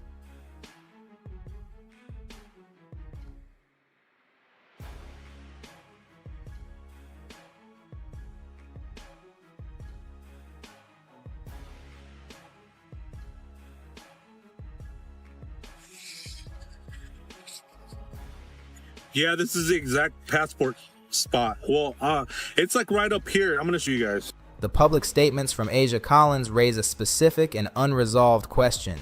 If she received documentation from David that appeared to show Celeste was 19 years old, what was that documentation and when was it produced? Prior testimony and the private message record established that David knew at least by February 2024, when deputies informed him directly, that Celeste was underage. Don't touch anything, call it in. Yeah, it's right there, look, right there. So let me see if I can, just want to be very careful. This right here. Crazy. It's exactly what's so cool. I don't know, how can you search this whole area? I mean, there's a path right there. There's a path right there. I should wear my vest. There's a path right here, which is interesting. There's a path going down. And then this is where they found right there. One of the exhibits they had, this is where it is right here. Look, this is an exhibit photo that was shown in court that said that the passport card was found here, and the officer's pointing like this. This is exactly how it looks, like that, something like that. If he subsequently provided documentation to people around him showing a different age, that could be directly relevant to the prosecution's theory about deliberate concealment and management of what people in his circle knew. Whether Asia Collins will be called to testify at trial, what her account would contain under oath, and how that testimony would interact with the rest of the evidence are all open questions. What is already clear is that her documented awareness of Celeste's existence and her presence in the world around David make her a potentially significant witness. It was also reported that David's former associate, identified publicly as Neon, was arrested for failure to appear when a grand jury was convened on this case in the months before David's arrest in April 2026. That detail is worth noting because it reflects the broader scope of the investigation. Investigators were seeking testimony from people in David's circle well before charges were formally filed. The fact that someone affiliated with David would not cooperate voluntarily, to the point of requiring arrest for failure to appear at a grand jury, suggests that the investigative net around this case extended well beyond the formal preliminary hearing evidence. I'll go into a little bit about what his life seems to be like. People magazine reported on some of these apparent details of David's life, like how he's in a single jail cell, which you mentioned, constantly monitored, that this is reportedly a place where a source told people the inmates, and you mentioned this too, housed there have mental health needs, that they're kept apart from other inmates. You look at his schedule, so that he's apparently, according to this reporting, housed in Tower 1, Section 142. Again, these single cells separated from others, 24-hour monitoring. He can leave his cell for limited periods of movement, but he has to be monitored, usually by a sheriff's sergeant with a body-worn camera. What is that life like? What is that experience like? Like, what does his day-to-day look like? Rolling Stone published an investigation into the broader pattern of David's relationships with young women beyond Celeste Rivas Hernandez. The article included an account from a person identified as Jane Doe, who said she was first contacted by David in the summer of 2022, around the time his music career began gaining visibility. According to her account, David was 18 at the time and she was in high school. She described their interactions as generally friendly, with David sometimes presenting as caring and attentive, but at times stern or unnerving. I mean, when he's not going to court, or let's just say if he's going for a hearing, they'll wake him up about 4 or 5 a.m., get him a cold, continental type breakfast, get him taken down to the booking area to where they're going to transport him over to the courthouse. He'll spend the day there and then he'll come back. But if he's there on the housing unit, they'll wake him up for breakfast. And then if he doesn't have a shower in his cell, every 3 days, they will escort him out for a shower. And again, what we would call that 3-man hold in the federal system. So you'd have 2 staff members there and a supervisor. In this case, would be a sergeant. We would have a lieutenant, and then we would escort this high-profile person out, whether it's high-profile based on their celebrity, their crime, or if they're, may cause physical harm to the staff. And then we would, anytime that person moved, whether it's to talk on the phone, whether it's to go to recreation, whether it's to go to court, or whether it was to come out to talk to law enforcement or talk to his attorney or what visitation, they're going to move with someone.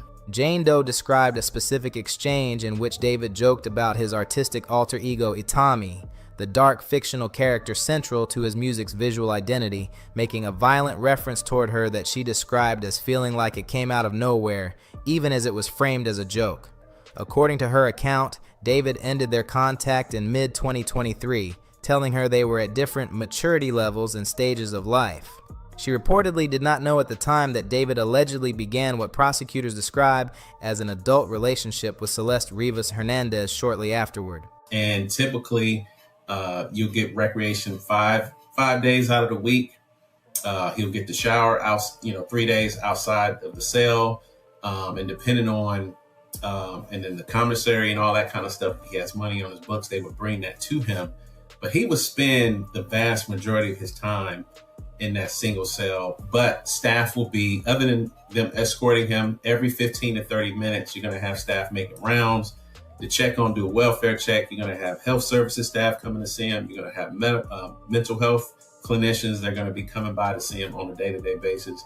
His counselors, case managers, other officials. So he'll be seen and he'll talk to staff most of the time, but most of his time will actually be spent behind that cell. Jane Doe's account, as reported, represents a pattern allegation rather than a formal charge. It has not been tested in any court proceeding, but it adds context to the documented picture of David's pattern of contact with young women during the period relevant to the prosecution's case. So where does this case stand, and what should the public understand about where it is headed? The preliminary hearing established probable cause on every count. The trial will operate under the materially higher beyond a reasonable doubt standard. The prosecution's evidence is substantial. Private message records spanning years, forensic evidence from the garage and the Tesla, purchase records under an alias, location data placing David's devices near Santa Barbara on the night of April 23rd and twice more in May, the physical match between pool fragments and Celeste's remains, and the medical examiner's homicide classification. What can he do in the cell? Well, he can have his toiletries. He can have limited, I'm assuming he's probably given a limited amount of commissary. He'll have access to some of his legal materials. He can have writing utensils, pens, pads, and that thing, but it'll be a pen that, one of these rubber type pens. It won't be anything that he can turn into what we call a shank to harm someone or harm himself. And any medical equipment that he may need, his medications, if he's on any medications. If he has sleep apnea, he'd have that machine in there in the cell. 1 or 2 blankets, a sheet, a pillow, very limited amount of property that he would have in there. And then staff should be shaking down or doing cell searches when they move him out to court or to recreation to make sure that he's not, creating any shanks or what we call homemade knives or anything like that. The defense's opportunities lie in the gaps. No confirmed surveillance of Celeste entering the property, no confirmed eyewitness to the events of April 23rd, no confirmed the weapon, specific forensic testing that was not performed on the chainsaws, and the documented limitations on what the autopsy could conclusively establish. David's next confirmed court date is the August 31st, 2026 arraignment, the next formal step as the case moves toward trial. Prosecutors have not yet announced whether they will seek the death penalty, a decision that remains open and will significantly shape the structure and timeline of any trial that follows.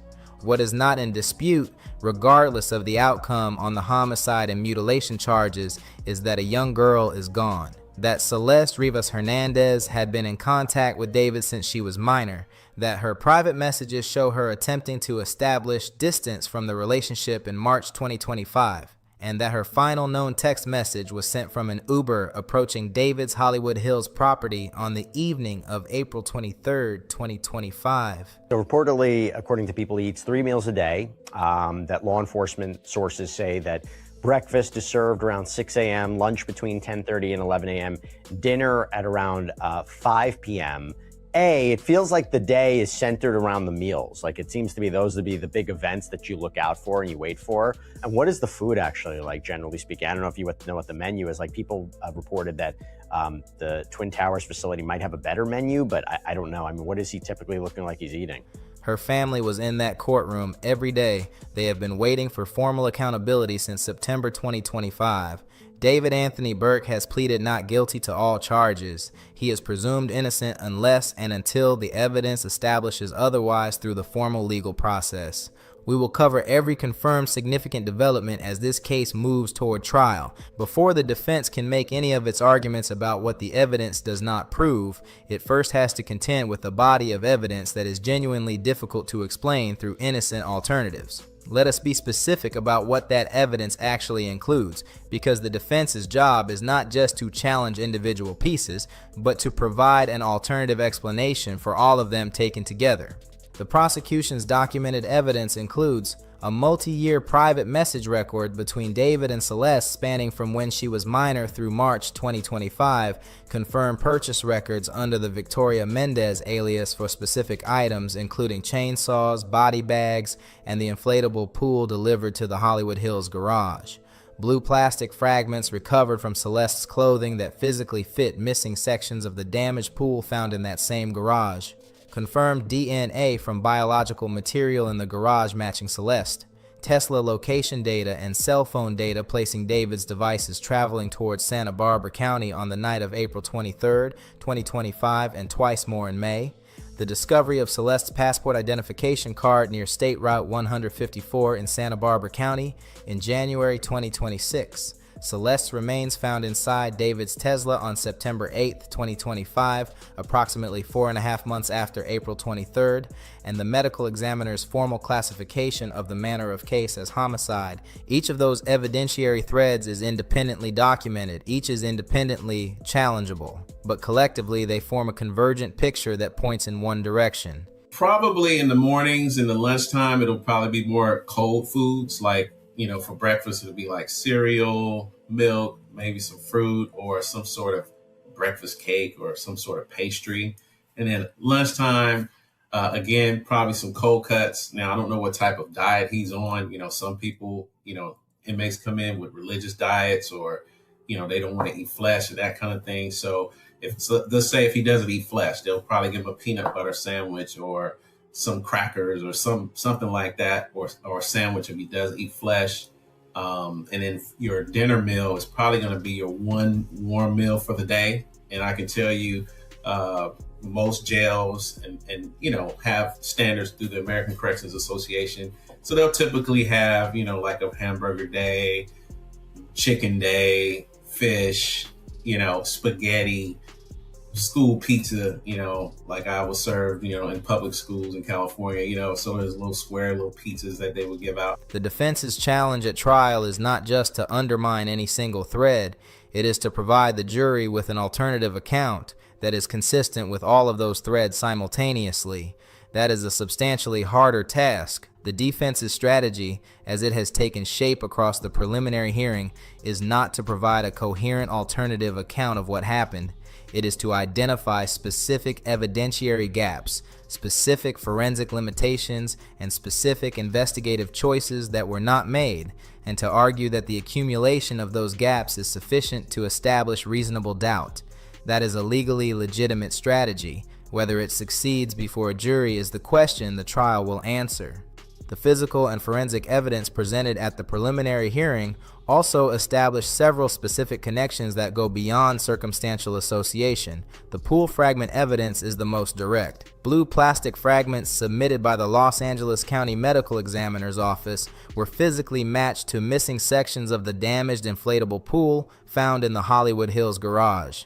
That is not a characterization-based comparison or a statistical inference. It is a physical fit between two objects. fragments from the medical examiner's examination of Celeste's remains, and the specific gaps in a pool found at the alleged crime scene. The forensic blood evidence in the garage, while presented as presumptive at some stages, also included confirmed DNA matches that connected biological material recovered from the garage to Celeste. The confirmed match, not just the presumptive Blue Star reactions, is the most evidentiary significant piece of the garage findings. And the Tesla itself, Celeste's DNA was found on Tesla-related items inside the garage. Her remains were subsequently found in the front trunk of the same Tesla. The vehicle's documented travel toward Santa Barbara County on the night of April 23rd, corroborated independently by cell phone tower data, Tesla location records, and a charging station receipt from Santa Ynez, connects the vehicle's movements to the area where Celeste's identification was later found.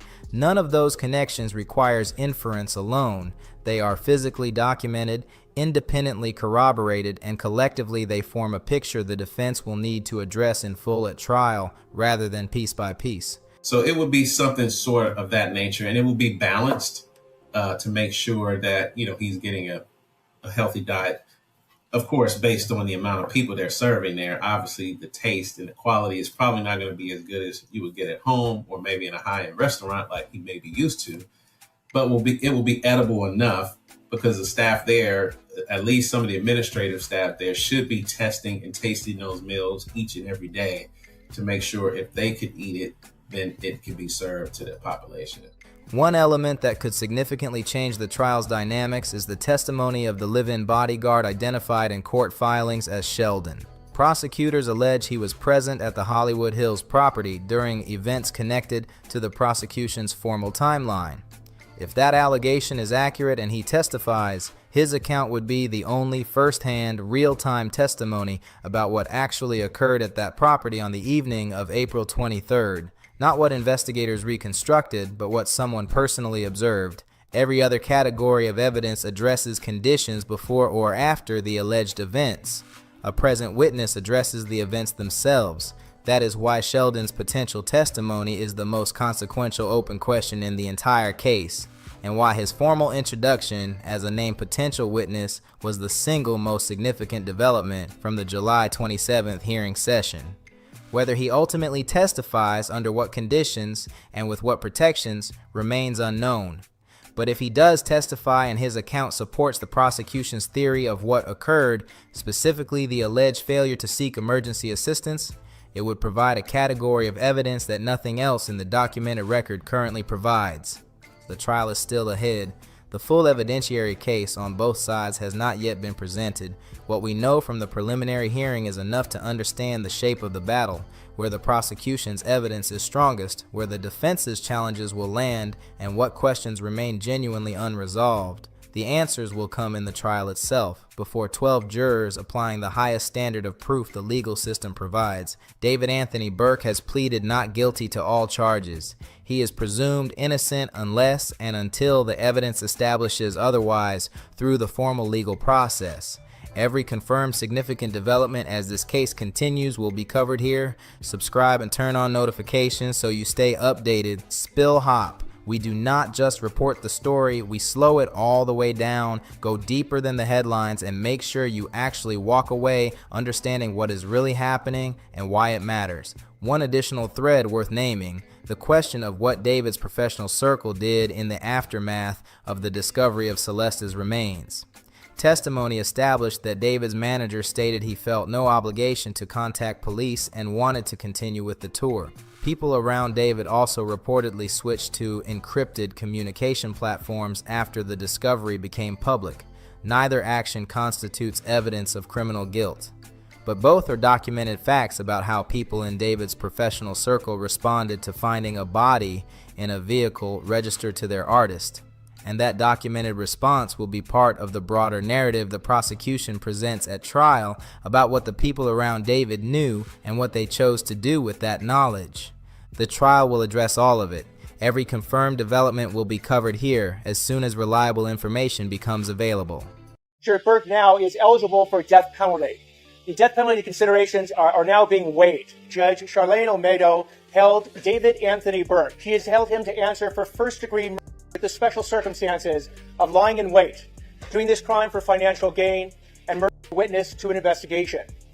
David Anthony Burke has also been held to answer for the mutilation of the remains of Celeste Rivas Hernandez on September 8, 2025, and he has also been held to answer for engaging in continuous lewd and lascivious acts with a 13-year-old. One additional consideration is that Mr. Burke now is eligible for death penalty. Judge Charlene Olmedo has ruled. After 5 days of preliminary hearing testimony covering some of the most disturbing forensic and documentary evidence in recent California criminal court history, the judge determined that prosecutors have established sufficient probable cause to send the case against David Anthony Burke to trial on all counts. That ruling does not determine guilt. It establishes that the evidence presented was sufficient for the case to proceed through the full legal process before a jury. What happened in the final day of the preliminary hearing and what the defense's specific arguments were is the focus of this breakdown. Understanding the defense strategy now before trial begins is essential to understanding what the jury will ultimately be asked to evaluate. The defense's arguments that failed at the probable cause stage of the preliminary hearing are not necessarily finished. They become the foundation of their reasonable doubt strategy at trial, where the evidentiary threshold is significantly higher and where cross-examination of every prosecution witness becomes available as a tool.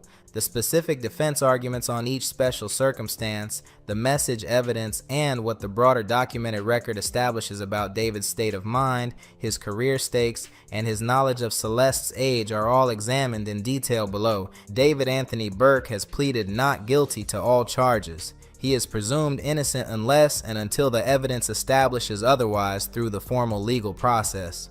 So the day was hearing these and seeing these text messages read out in front of the whole courtroom between David and Celeste. The text messages suggested that Celeste had an abortion performed while she was 13. David saying, "I'm sorry again, baby, I don't want to ever put you through this." Celeste saying, "No, it's okay, don't worry, both of us are not able to take care of it," it being the baby. And then David saying, "When you gonna get it done?" which believed to mean the abortion. Celeste responding in 2 days. And David sending a text that says, "Also, my mother always told me to ask this question if I was ever in this situation. I'm not insinuating anything, but it's mine, right?"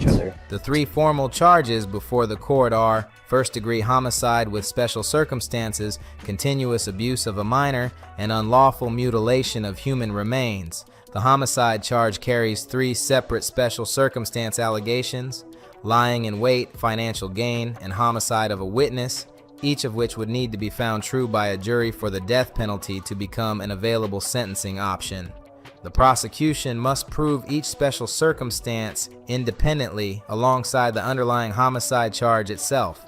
Understanding what each of those special circumstances requires, specifically and legally, helps clarify what the prosecution proved to a probable cause standard at the preliminary hearing and what they will now need to prove beyond a reasonable doubt at trial. Those are 2 meaningfully different thresholds, and the defense's arguments that fail to persuade Judge Olmedo at the probable cause stage may carry more weight before a jury applying the higher standard. Probable cause asks whether there is sufficient evidence to justify proceeding. Beyond a reasonable doubt asks whether the evidence is sufficient to convict without leaving a juror with a reasonable doubt about guilt. The gap between those standards is where the trial will be decided. The prosecution's argument on why the case went to trial is straightforward in its structure. According to lead prosecutor Beth Silverman, David ended Celeste Rivas Hernandez to silence a specific and documented threat she had made. The threat to expose their alleged relationship to her family, to people in his professional circle, and publicly online. Silverman argued that David understood Celeste posed a serious and immediate legal risk to him.